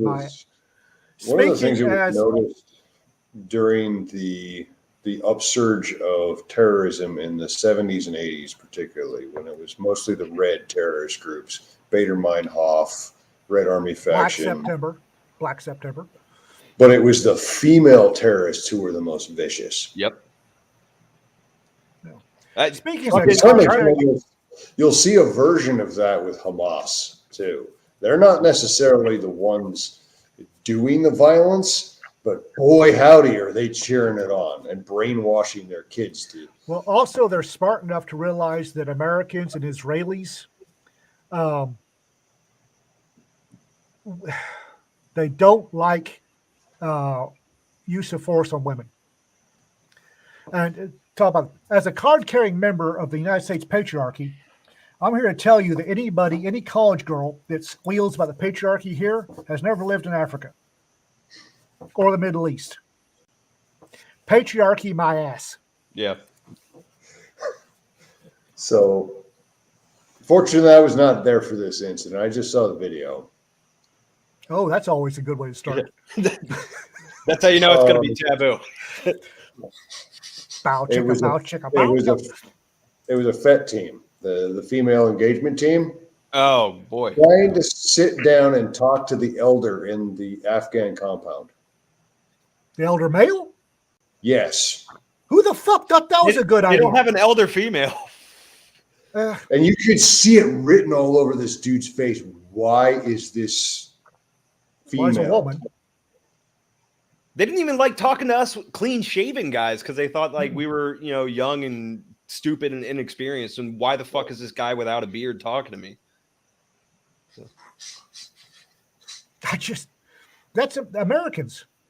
And Americans and British and some of the Western Europeans believe that everywhere is like there. Women are just as good.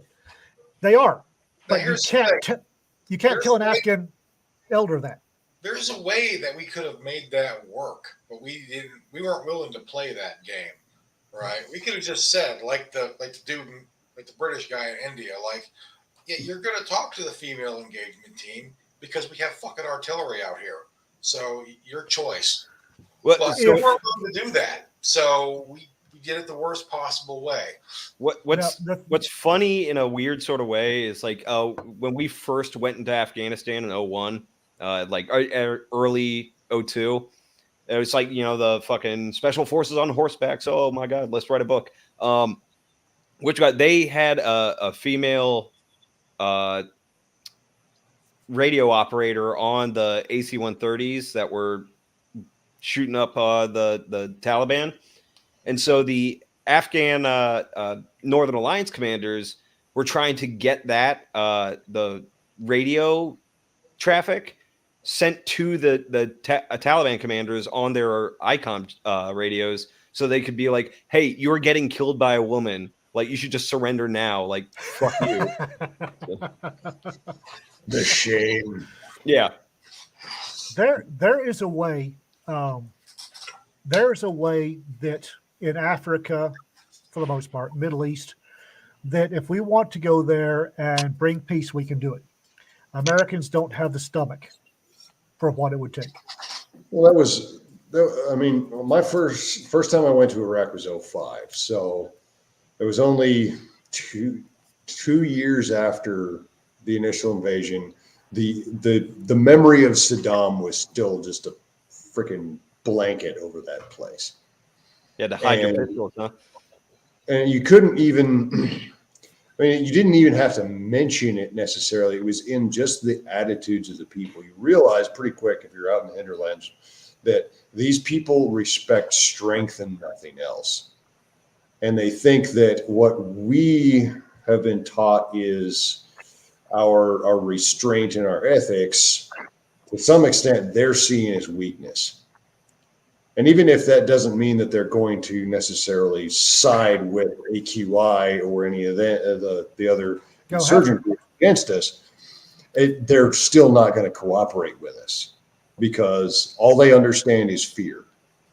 Does everybody know what Jimmy the Peanut Carter's worst effect on American diplomacy, American strength was? I can make a few guesses. Up until Tehran, the entire world, and I was out in it, so I know, they knew Americans as the people that would crack open a can of sunshine and burn your entire city to ash to make a point. The entire world knew that taking over an embassy was casus belli. It was an act of war. If Jimmy Carter had either told the Marines open fire, or after it was overrun, had flown over and bombed it into a crater, there would have been a lot of loud public condemnation and a bunch of private, well, that's what you get when you start a war. He backed down. And for the first time overseas, America had a weakness. And we have never really recovered from that. We really haven't. And at least we solved that with Mogadishu, just pulling out. Mogadishu? Mogadishu is not in Africa seen as weakness. The number of bodies stacked, they go, the day of the Ranger in Africa, that was not seen as a sign of weakness. No. I'm not talking about the Battle of Mogadishu. I'm talking about gotcha. Clinton's response immediately after. That's a good point. Yes. That wasn't necessarily the African response. That was the Bin Laden response. Yeah. See, you hurt them just a little bit and they'll pull out. And he was talking for years after that this is the proof that America's a paper tiger. This is the conundrum like an American leader finds himself in dealing with foreign policy, right? Because you have to, on one hand, it's like with Afghanistan, we've been there 20 years, and like, what did we have to show for it, right? What were we accomplishing? What was the point of all that money we were spending there? Even if it had all worked out the way we wanted to, what did we actually get? Like the shittiest country on earth with a little bit less shitty. Like, is that not any less shitty now? Is that worth $4 trillion? So you want the actual answer to that, Mike? Well, let me finish. So on one hand, you've got that. That is a real concern, right? You got it's not just the American people getting fatigued with this because they don't have the stones, they don't have the stomach or whatever. It's a perfectly valid question to ask. Like, what are we spending all this blood and treasure for? What are we actually getting out of this? On the other hand, when you habitually make it a point to like, oh God, the going gets tough, time to go home. Well, that becomes a habit, and people see that habit. And sometimes, even if you think it's the more prudent thing to do, you can't withdraw because it's a sign of weakness. Like a decade ago was talking about how I think NATO is an obsolete Cold War dinosaur. We should have left it a long time ago, right? But right now, leaving NATO because the Russians want us to, absolutely not. That would be seen as a victory for them. Like they would be seen as like scaring us out of NATO. But Russia's a good boy and didn't do nothing. You can't. You realize we're going to be fighting Russia within 10 years, right? Oh yeah. NATO or not, we're on a collision course with Russia right now. I don't. Depends on whether they restock all their fucking military by that point. They still have an army in 10 years, No, I'm with you, Ian. I'm just saying, like they're not doing too hot right now, so they might. But they're very much like the Chinese. They sooner or later we're going to be in a war with them because the Russians love their fucking ports. They friggin' love their seaports. And Kaliningrad, we got dumb, and we let Latvia and Lithuania and a lot of those ex-Russian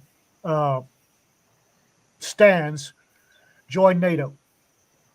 So you got Kaliningrad, which is an outside, it's Russia, but separated, like Alaska separated, Kaliningrad's separated from main body Russia.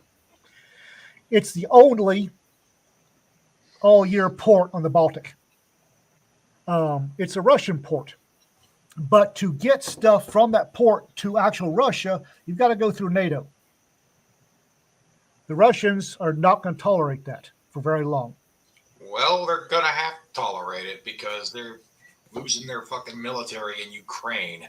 So, You think they care? well, it's not a matter of them caring. It's a matter of them running out of troops. I think the Russians care. I don't think the Russian Russian government cares. Russians they love a strong leader. Their leader has to be strong. Sure. What I'm arguing here is not so much that they. Everybody. What's up? Hello, Mike. That was the Russians. Yeah. What I'm saying here is not that your analysis of the Russians is wrong necessarily. What I'm saying is that doesn't mean we have to give them what they want. Like, oh, the Russians demand this seaport. Fuck them. Says who? Like, you guys lost the Cold War. The Soviet Union collapsed. Like, too bad. Somebody forgot to tell Putin that.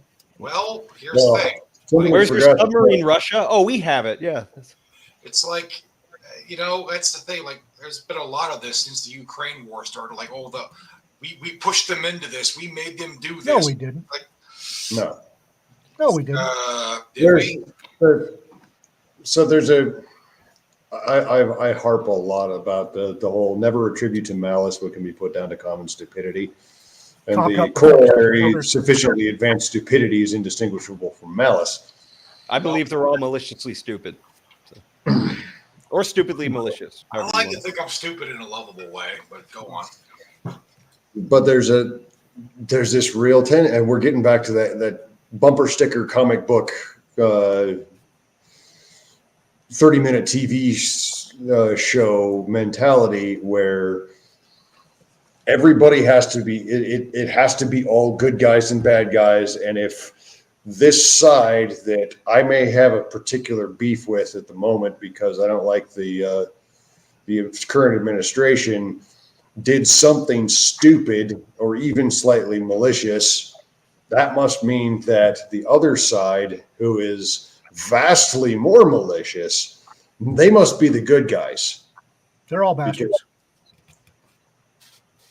Yeah, I'm with Mike on the the eyebrow raise whenever somebody says like, "Oh, what was Ukraine doing in that part of Europe dressed like that?" Like fucking, they were goading the Russians into doing that. It was like, well, if that's the case, then Saddam was asking for it too. Pick one. The thing about Ukraine. We had a hell of a lot better casus belli with Saddam than Putin did. We let Latvia, Lithuania, and Estonia into NATO. Like we did, and the Russians sure didn't like that. But there's a reason that pretty much every country that has a border with Russia hates Russia. The common denominator in this equation is you, buddy. Speaking of countries that border Russia and fucking hate them, did Finland officially join NATO, or was that just like a threat that they backed down on? Yet it's still. I don't know if it's actually gone through yet, but they were trying. I know the Turks were trying to hold it up for a while. Well, if there's one country that should not fucking be part of NATO, it's Turkey. But is a problem. Ukraine's about a seaport. It's about Sevastopol on Crimea. Which is funny. The Russians already had that. They had Crimea. Yeah, but separated. It was separated from mainland Russia by Ukraine. So separatists that just happened to be on the part of Ukraine that joined Crimea and mainland Russia decided that they wanted to rejoin Russia. Yeah. Yep. And the same thing, if you'll notice, same thing's happening in Latvia and Lithuania. Russian separatists are deciding that they're actually Russians. They're KGB or whatever the hell they are these days, plants. But they're doing the same thing there. They're making noise about separating and calling Mother Russia for aid, which just happens to be on that one pathway from Kaliningrad port to mainland Russia. All right. They're more subtle than the Chinese are, but not by a whole hell of a lot. It's the difference between a lead pipe to the teeth and a baseball bat to the teeth. Yeah.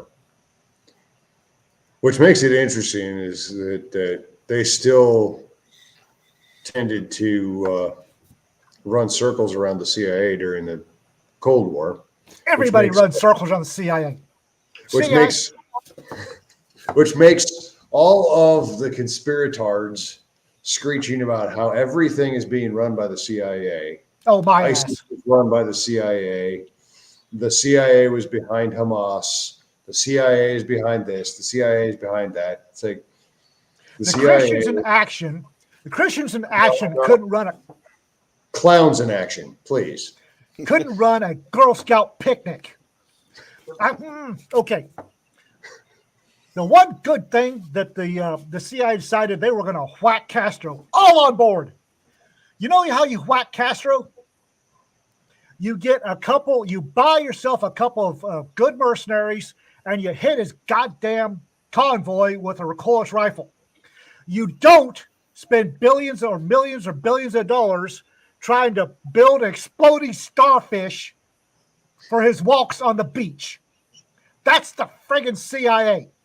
They've watched way too many James Bond movies, and instead of just getting the job done, they got, let's exploding cigars, exploding jellyfish. No, assholes.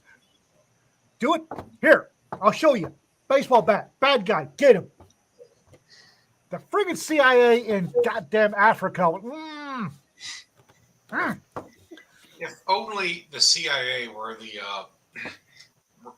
clever machine that the conspiracy theorists think it is. You know, it'd be like our The conspiracy theorists are the biggest propagandists for the CIA in existence.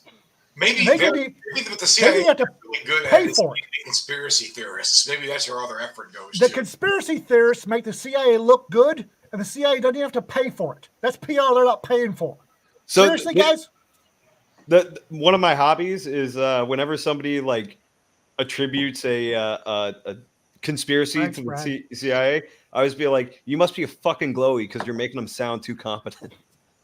The only folks during the Cold War that were more friggin' screwed up the CIA was the goddamn KGB. I was going to say, Pete likes to say everybody was running circles around the CIA during the Cold War. Well, everybody was running circles around everybody during the Cold War, and they were too stupid to realize it was just a comedy of errors everywhere. They didn't actually know what the hell they were doing, so they were making up as they went along. And then they read all these Alistair MacLean novels and watched all these James Bond movies and went, "Oh, that's the way it's done." Friggin' This is quality content, though, guys. I don't have any strong opinions about the CIA. Neither do I, no. Yeah. I've seen them in action. I've seen both the KGB and the CIA in action, and they're incompetent. Well, yeah, you saw them in action. By default, that means they're bad at their job. They make incompetent people look good. Oh. Yes, Brad, you're seeing strong opinions. Sorry, red hair, you get strong opinions. Oh man. Actually, going back in the conversation a little bit to the Iranian thing, there's all these people screeching about it. We're going to start a war with Iran. We've been at war with Iran. Yeah. We've been at war with Iran for 45 freaking years. I hate to tell people this. They've been shooting rockets at me since I was 18. So they declared war on us back in '79, and they never undeclared. We may be ignoring it. We're at war with them. You know, that's what kills me about at first it was an Obama administration policy, and it's kind of gotten carried over into the Biden administration. where they're still unfreezing Iranian assets and giving them all this money and giving them all this leeway. Like, give them everything they fucking want, or else they'll build the bomb that they're building anyway. They are bound to determine, like, no, guys, we can totally bury the hatchet with Iran. They got this big master plan somewhere to build Iran up as a counterweight, to counterbalance Saudi Arabia and Israel, our two allies in the region, right? Which is hilarious. You want to know the only fucking reason we are friends with Saudi Arabia is because we couldn't be friends with Iran anymore. Yeah, exactly. But I read this somewhere that there was this big complex plan to build them up as the third power in the region, and then the U.S. could leave. Like, yeah, because that sounds like a great plan, right? We set up, you got these two countries that hate each other, and the third country that's hated by both. That have been fighting proxy wars in at least 3 different countries for the last decade and a half. And then it's going to be stable, and then we can just leave, and then it'll be fine. You want to know who's the biggest critic of that plan? The Iranian fucking people. Like, the Iranians are not fans of the Iranian government. No. Okay, that's why they have a fucking coup and a revolution and an uprising that fails every fucking year. But it just shows you the disconnect of the people, like in the State Department and in government, and people who are getting these international relations degrees and coming up in this world. Everybody remembers me saying about not learning from history. Okay, I forgot. That was part of history, so I didn't pay attention. Right. This plan in Iran, we're going to build up their weapons nuclear program, right? This is with Iran. We're going to give them their stuff. They can't make anything nuclear out of it. Does everybody remember that this is the same plan in fucking North Korea? Everybody remembers that, right? We're going to allow them technology and so they can build reactors, but there's no way they can make a nuclear weapon out of it. Well, the best part about that is we have North Korean nuclear engineers in Iran, but North Korea doesn't have like a nuclear energy program. They only have a nuclear weapons program. So it's like, what's hilarious to me about it though is like there's But a very short list of countries in the world where they habitually scream "Death to America" in their government proceedings, and some of our geniuses. That's America, dude. That's the U.S. these days. Some of our geniuses in the State Department are like, "No, we can be friends with these guys. We can work this out. We can hug it out." Yeah, because their fucking roommate at Georgetown was saying the same shit, Mike. Of course, they think they can be friends with them. Einstein was allegedly said. Somebody mentioned the State Department. Don't get me wrong. Don't get me started on the fucking State Department. The State Department is a good part of the reason why China is communist now. Yeah. But Einstein once said that the definition of insanity, he was allegedly said the definition of insanity is doing the same thing twice and expecting a different result.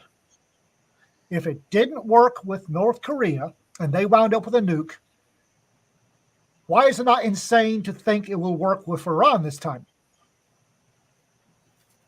Oh, now there are people talking on Twitter that, well, if the government lied about everything else, maybe they're lying about North Korea, and it's not such a bad place after all. I mean, try it. You can try it. Go there. They do take tourists. They don't last very long. Like that one dude who went to North Korea as a tourist and ended up dying in prison there. Yeah. Like, or you could be an idiot cavalry scout and hop your happy ass across the border. Yeah, what was his plan with that? He was a private plan. Oh man. Oh, I hate North Korea. I like how he did that, and then the North Koreans gave him back. How bad do you have to suck where you're like how bad do you have to wait. I might be mistaken about this. I just the images all get blurred together, but wasn't he black? Yep. Okay, yeah. Of course the North Koreans were gonna get rid of him. They don't like black people. Usually they take him out, they drop a mortar bomb on him, and they don't worry about it anymore. Yeah. Well, so back in like the 50s and 60s, you had at least 5 cases of deserters who crossed the DMZ over into North Korea because they were fucked up on some shit, and they got turned into movie stars to create propaganda for the North Korean government. So they live a quote unquote charmed life compared to the rest of North Koreans in North Korea. But this was back in two orders of rice a day instead of one. I mean, you say that sarcastically, but that's exactly it. Yeah. No, I'm not it's being that. sarcastic. It's yeah. But which guy? They stand by their decision. There was like one guy that got returned to us back during like the early part of W. Bush's presidency. But like the one guy that's still there, he's got Stockholm syndrome on that shit. But it's like he was serving as a propaganda actor for the North Koreans. They're not going to let a black guy do that. It's fucking North Korea. Yeah, they don't even like other Asians, let alone fucking. Well, I'll guarantee you, no Japanese guys tried to run over to North Korea. Well, that's the thing. That's the thing. I once saw a little video clip of the Air Force General Commanding Pacific Air Force's PACAF. He pointed out that no two countries in PACAF have a friendly border. There's a reason there's no Pacific equivalent to NATO, right? Be right back, guys. Every country in the Pacific hates every other country in the Pacific, in Asia, right? And they're all like super racist about it. As my wife likes to say, my wife spent some time in Thailand when she was in college, and she visited Cambodia, and she got around over there a little bit. She would say, like, they all remember when they had the Grand Empire, and they think they're the peak of civilization, and the other ones are all the uncultured savages that are trying to tear down their glory days.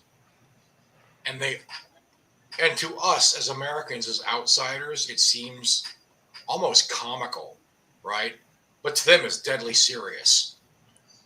And well, it seems comical to Americans until you go to LA and they have racially segregated, just not officially, but unofficially racially segregated neighborhoods that have the same fucking blood feuds. Oh yeah. Yeah, it's one of those things that, like, talk about like American attitudes versus, the rest of the world. Like, Americans have a hard time really because we think of Asians as a race, as an ethnicity, and that is a category manufactured by the government for like the census. That is not well that and like the old like phrenology fucking scientific categories and shit. It's they. It seems to be making a weird sort of comeback in some circles. Right. Because it can be used as a tool to divide and do this whole decolonization shit. Because once you can institute the oppression Olympics thing, you have a perpetual revolution, which is what every fucking communist government wants in America to destabilize us. But you were mentioning this racially segregated neighborhoods. One of the more amusing lawsuits that crossed my desk. The state of California, in its infinite wisdom, announced that the California prison system was going to be desegregated. That's a terrible idea. That's the one spot, like, institution that is still officially segregated for the safety of all involved. Well, they announced that every cell would have multiple races in it, and the entire California penal system inmates rode it up and sued the state of California. I was going to say that's a creative way to lower the prison population. I mean, right? Is that why they were doing that in the first place? I think Four men enter, one man leave. They hated prison guards. Right? It's messier than Cuomo's reduction of the nursing home population. That almost sounds like a setup to a joke. Like, what, you don't want to? Why don't you want to be a cellmate with this guy? Is it because he's a child molester? Like, no, it's because he's Mexican. It's like, what the fuck?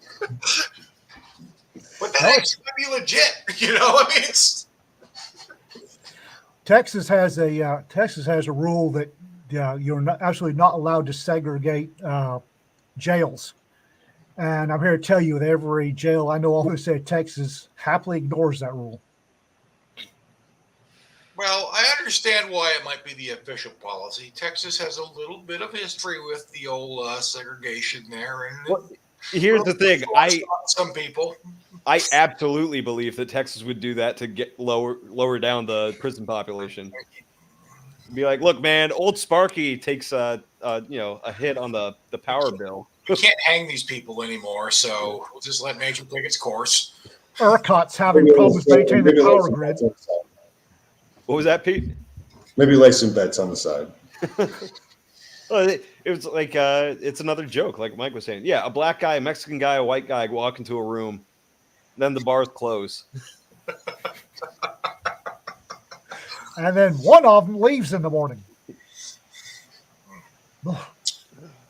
So, Or none of them do. so yeah. Exactly. Word of advice: don't go to jail. It sounds awful. It's not great. It's not great. Try North Korea instead. It's just a large jail. Yeah, It's just jail writ large. it's a lot more yard time. You know, I think I'd take my chances in the U.S. prison system before I'm going to North Korea. To be honest, I mean, Yeah, No, you but got a if lot you're stupid to fewer, take that advice, by all means, go ahead. a lot fewer Or there's parasites. always Australia too. Yeah. Entire country. Yeah, a lot fewer parasites in the U.S. jails than in the Korean jails. Oh, you meant actual parasites. Well, so you might get fed. You'll get fed in a U.S. jail. You know, in a North Korean prison, it's good luck. the number of prison systems outside the U.S. One of the things that amuses me in a very, very bad way is reading the accounts of Americans who wind up in foreign prison systems and the shock. Like, I didn't realize I was going to have to pay for my own food. Welcome to prison. I knew a guy who spent a little bit of time in a Saudi prison. Oh, bugger that for a game of soldiers. Said there was like 20 dudes in a big cell. The shitter was a hole on the floor. Yep. To the point where he said it was like a joke, but he said they were all serious. Like the guards would come in, it's time for the beatings, and they would beat them. You know, Let's get this out. I have been to the Red Museum, which is a museum in Iraqi Kurdistan that they made out of a prison. It was a lot worse than just, hey, it's time for the beatings there. A lot of people thought that village. And it's funny because you say things like that, and some dipshit on social media would be like, "Oh, it's just American propaganda." They fucking saw. Here's a kilo Coke flying to Azerbaijan, please. No, there's stuff about Uday and Qusay or Saddam's sons, right? Yeah. Americans didn't need to make up any propaganda about those two. They were like movie villains all on their own. They were absolute psychopaths. They were monsters. What pisses me off is you can say whatever you want about like the U.S. pushed into Libya, but at the end of the day, Gaddafi was still an absolute son of a bitch who is better dead than alive. He also blew up an airliner full of Americans. Yep. Mike, that was in the past. Everybody makes mistakes. No, it was like the day in, day out rape of everybody that he laid eyes on. He used it as a fucking diplomatic strategy to keep his generals in check. He would like fucking invite their wives to his palace while he would send them over, and then he would fucking rape the shit out of them. That fucking Amazonian guard or whatever the fuck that he had, they were all sex slaves. And they were recruited at 13. It was super funny though because the Borat guy made a movie about it, and it was just a ha-ha joke. What annoys me is they go on and on about Uday Qusay psychopaths being an invention of American propaganda, and then they take that psychopath Che Guevara and make a hero out of him. Yep. College kids really annoy me. Yeah, if you want to, College kids annoyed me when I was one. Look, man, if you want to like find the source of most of America's problems now, it is the colleges, and it has been for the past like fucking 50, 70 years. It's not just.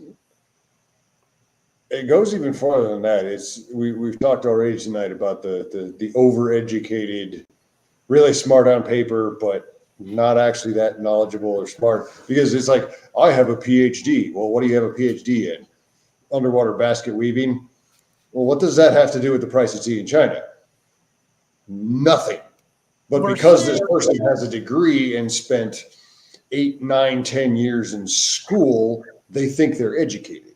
But Pete, it's not underwater basket weaving. It's how underwater basket weaving can dismantle the patriarchy. That's what all of these fucking social science PhDs are in.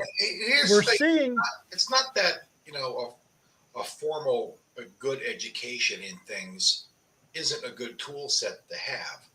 But number one, the education system is just borked to begin with, especially in things like international relations, and it's been co-opted to be an indoctrination center for all this shit. So you got that problem at the get-go. But number two, it's just a tool set. It should not replace your like, okay, this is what I learned in school. This is the history I understand of this place, and now I'm here on the ground, and this guy wants to molest these kids, and my American soldiers want to stop him. What should I do? Oh, I think we should let the American soldiers stop him because that's fucked up. That should have been the only fucking answer to that question, but for some reason. During World War One, the children of the families that we would consider conservative did their duty and went off to the trenches and got wiped out. The liberal socialist types took deferments and dodged as much as they could. So you wound up after World War One with a unnatural balance between liberal and socialists and conservatives, which is one of the reasons that Europe has gone so. It's not the only reason, but it's one of the reasons Europe went so socialist. Is the conservative families got chewed up in the trenches. Something similar has happened in the college systems. You've got the conservative professors didn't get chewed up, but they've gone to do other things. They've gone out and gone to work in the private sector, the public sector. And what's left are the socialists that couldn't get a job anywhere else. The professors you want teaching your students went out and got jobs and retired. The ones that couldn't get a job, the socialists that were, let's face it, idiots, stayed in because they didn't have to be smart to be a college professor. This is one of the reasons you've got what we're seeing now. Well, the other problem with that, not a problem with your analysis, but the problems resulting from that is that nowadays we see it online. The modern right wing, they went through the same education system as the modern left wing. So it's just they're picking their flavor of socialist horseshit. The modern right wing must be mad about something. They're not sure what they want to be mad about, but they know they want to be mad about something. And they're just not going to be mad. They're not going to be mad at the same thing those icky leftists are mad about. You ask them, why are you mad about this? Half of them can't really tell you. Well, I came to a kind of a realization probably about 3 years ago now, during the fiery but mostly peaceful summer, that part of the problem that we're facing right now is that so many have accepted presuppositions that are not only false, they are basically communist propaganda. And these are presuppositions about history, presuppositions about basic philosophy. Being taught what to think instead of how to think. Yeah. Yeah, it's just you know how a kid is either going to you're not going to get away from that socialist bullshit if you've already internalized 50 to 75% of that same socialist bullshit. Right, and that's what I mean. It's true. They came up through the same education system that the leftists did. They just chose to reject their solutions or their goals instead of accepting it. It's like when you have a kid and you raise them, and I would know, I'm a parent, obviously, but when you have a kid and you raise them, they're either going to accept what you teach them or they're going to rebel and reject what you teach them. And it's But they still operate off of the world that you taught them. it's telling when you see like these like younger people and like millennial pundits for the so-called new right quoting. They talk like Noam Chomsky on a lot of things, you know, and some of them are ex-Bernie bros even, and it's like there's some horseshoe theory happening here too, but there's another part of it too is the country is in the middle of a long, ongoing, and painful political realignment.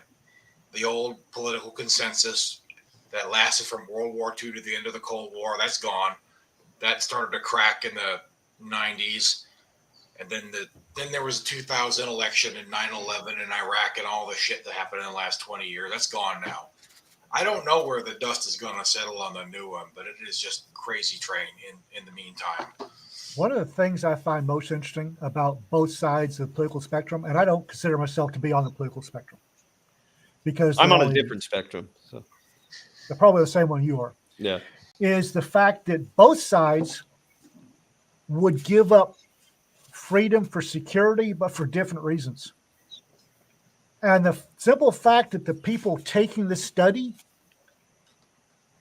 thought that the different reasons for giving up freedom, for seeking security over freedom, were the interesting part rather than the fact that why are we teaching kids to give up freedom for security? That's the overarching problem that nobody wants to look at. The right wants to give up freedom for this sort of security, while the left wants to give up freedom for this sort of security. Why are we teaching them to give up freedom? Why the hell? Because you can't control a free society as easily. Well, I can't say you're wrong. Can't say you're wrong. You see a lot of parallels. There's like the grievance culture that you used to see on like the activist left. You see that on the activist right now too. It's different set of grievances, but you get that same victimhood mentality.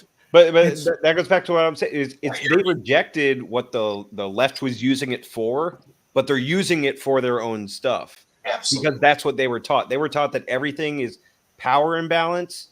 It's oppressor versus oppressed, and that all this racial shit is super important and defines who the fuck you are.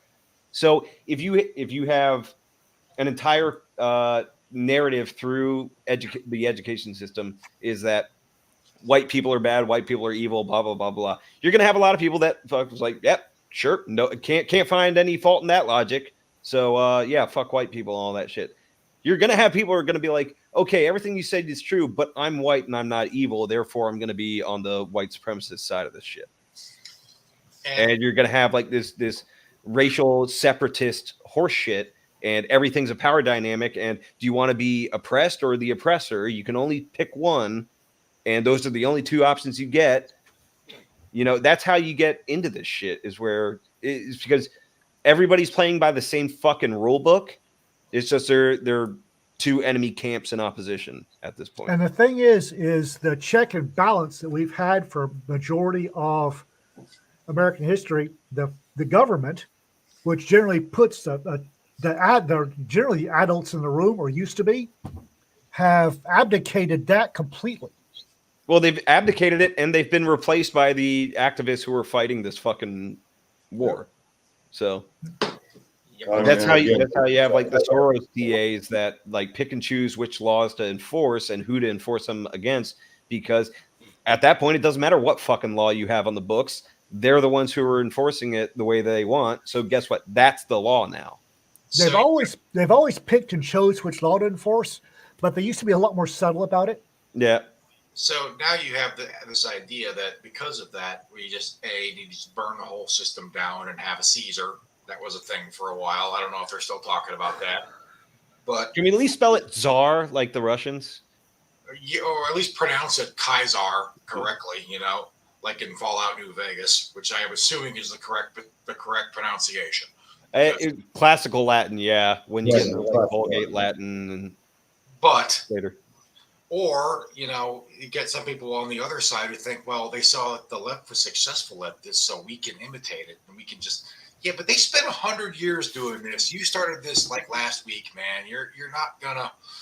The ones that annoy the absolute shit out of me are the ones that are looking for a civil war. Oh yeah. I've been through several civil wars. We've They suck. many a times on this podcast or stream or whatever the fuck you want to call it. Is if you think you want a civil war, you don't know enough about civil war. The American Revolution. The American Revolution was an outlier. Most revolutions don't go that way. And the odds are that a second American Revolution to bring the right people into power will go the same way the first one did are slim and none.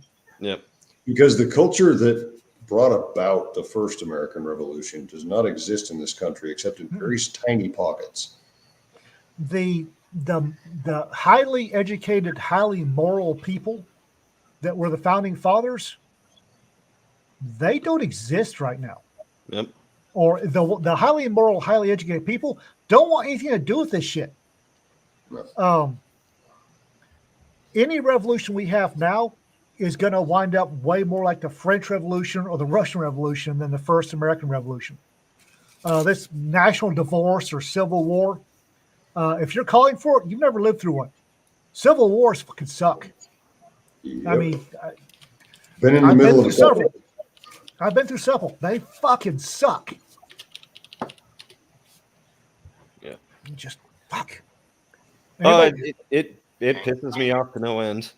Believe me. Everybody, folks, has anybody ever heard of balkanization, right? Nope. Anybody who thinks balkanization is a good thing didn't see the Balkans back in the day. If you think balkanizing the U.S. is a good thing, you didn't see the Balkans back in the day. Don't do this shit.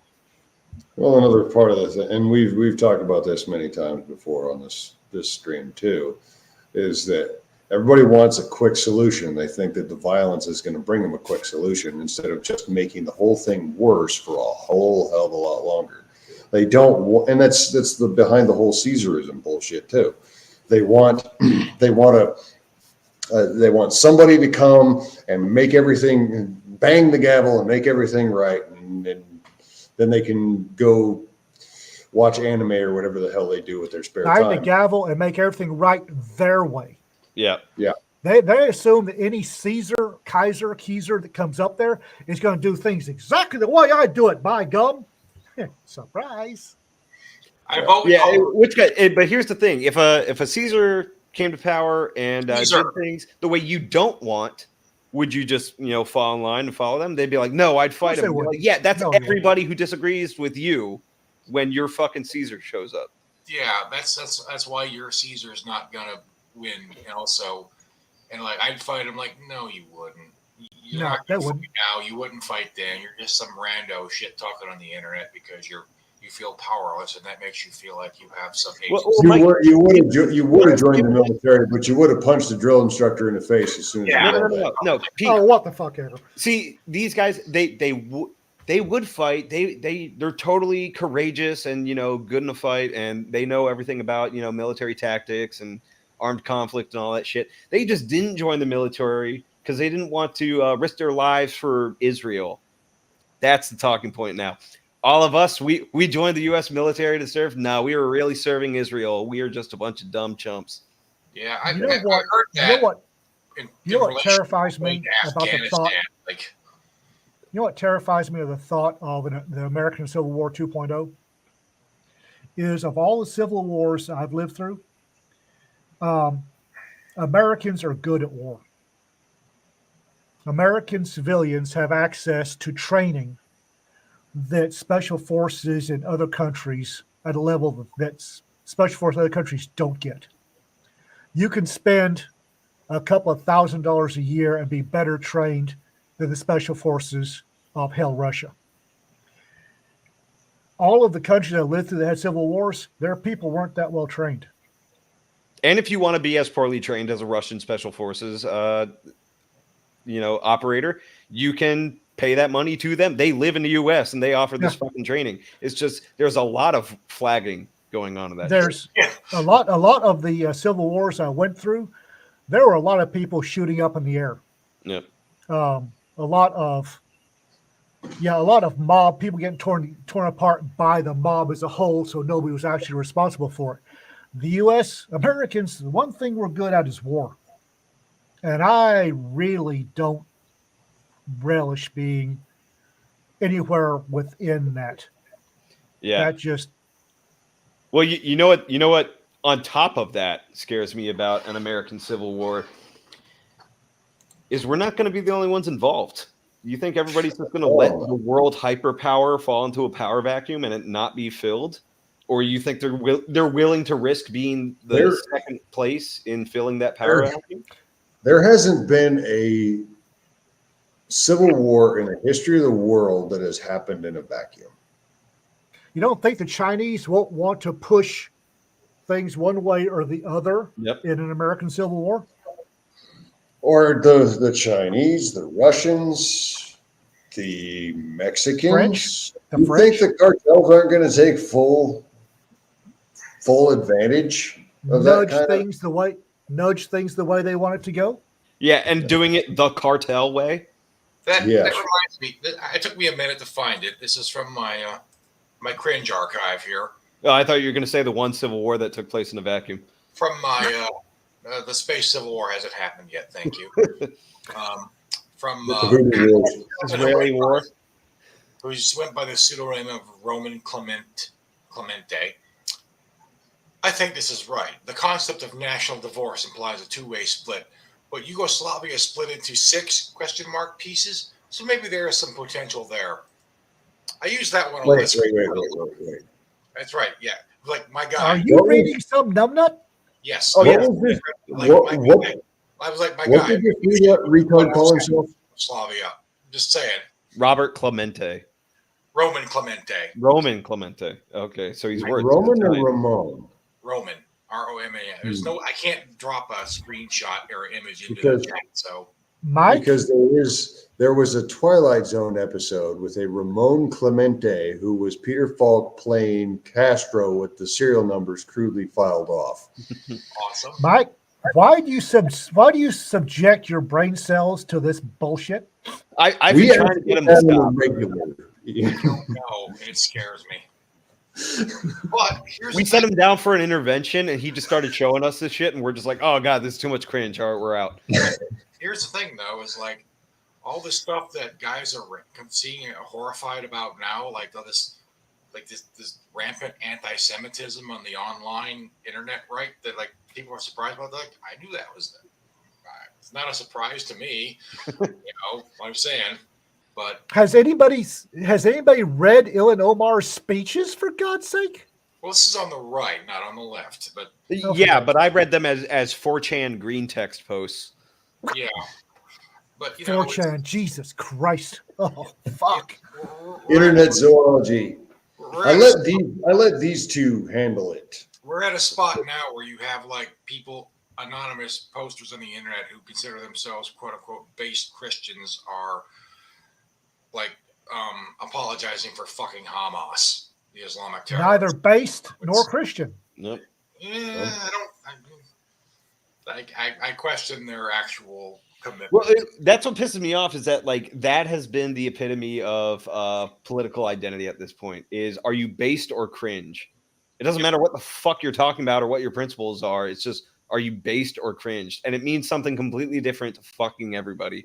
I don't understand what the hell based means. It used to be like I know it's not the origin of it, but the reason that it caught on was because it's the opposite of debased, right?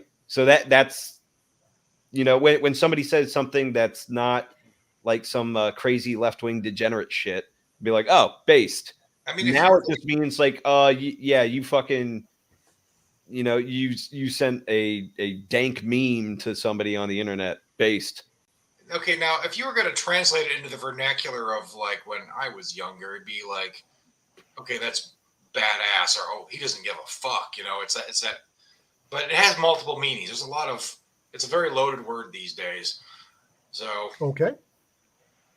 But a lot of times it just means somebody said something racist on the internet too. So it's somebody said something racist on the internet. Holy shit! Really? Just wait till I see him on Xbox. No, but the reason everybody's clamoring for like a national divorce or a civil war, whatever the fuck you want to call it, I call it a bloodbath, but the reason everybody's going for it is because what Pete said. They want an instant solution now in their lifetime. When, as Mike pointed out, yeah, the left took 100 years to do this. And they did it slowly. They did it generation by generation, and they did it under your fucking noses. You don't have that time span.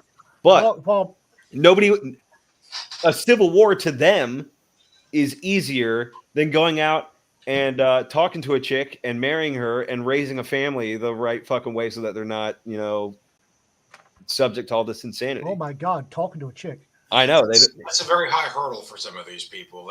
Have you? Bro, these anime girls can't even actually have kids. I don't know if you saw when Larry and poor Brad were when they pissed off the armies of incels on Twitter, but it was hilarious. Oh, Tuesday. You've never seen a sadder group of people talking about how their lives are. They're adamantly arguing about how hopeless their lives are. It's like Larry. Let's face it. Larry lives to piss off people on Twitter. Well, the best part is because Brad was there too, and Brad lives to like actually, enrich people and just step through and try to enlighten them. Poor Brad. You have Brad trying to be like, a good, have a conversation in good faith with them, and then Larry's just like, all right, listen, faggot, like. Yeah, and you know what? This is stuff they were both kind of unaware of, and until. Well, me. So I guess you're welcome, guys. I've made your lives worse. You got Mike does too. Pete and I, like, all right, Ian, just real quick, look at us. Pete and I got told that we weren't white, so we can't, like, really comment on the Amerimut situation or shit like that. Well, he's Irish and he's Italian. You tell me. I'm just saying. What does being white have to do with that? Seriously, what does being white, brown, black, or yellow have to do with much of anything? Yeah, because you can't worry about the white race if you're commingling and shit like that. None of these dudes would. I wonder what some of these dudes would think if they actually took like a fucking 23andMe and saw their actual 14% Ashkenazi, huh? Yeah. Well, then they can get targeted by Chinese bioweapons. But no, what Pete was saying about the people want an instant the Civil War. We'll fix all our problems. They're also the same ones that think they'll be the heroes, and it'll be over by dinner time, and they'll ride off in the sunset with a leather trench coat wearing sex kitten.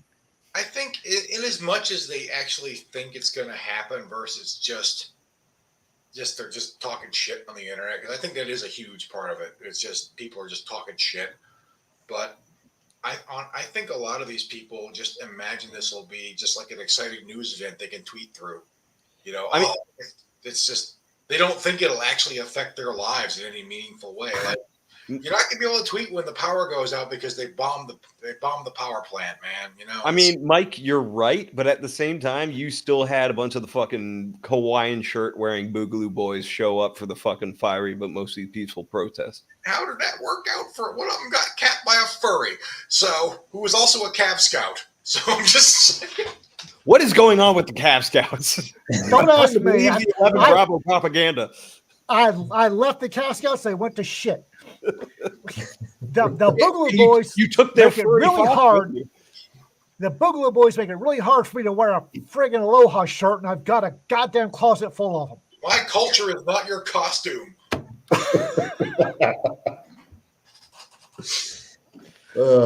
Goddamn closet full of Aloha shirts, and these idiots have to go and wreck that.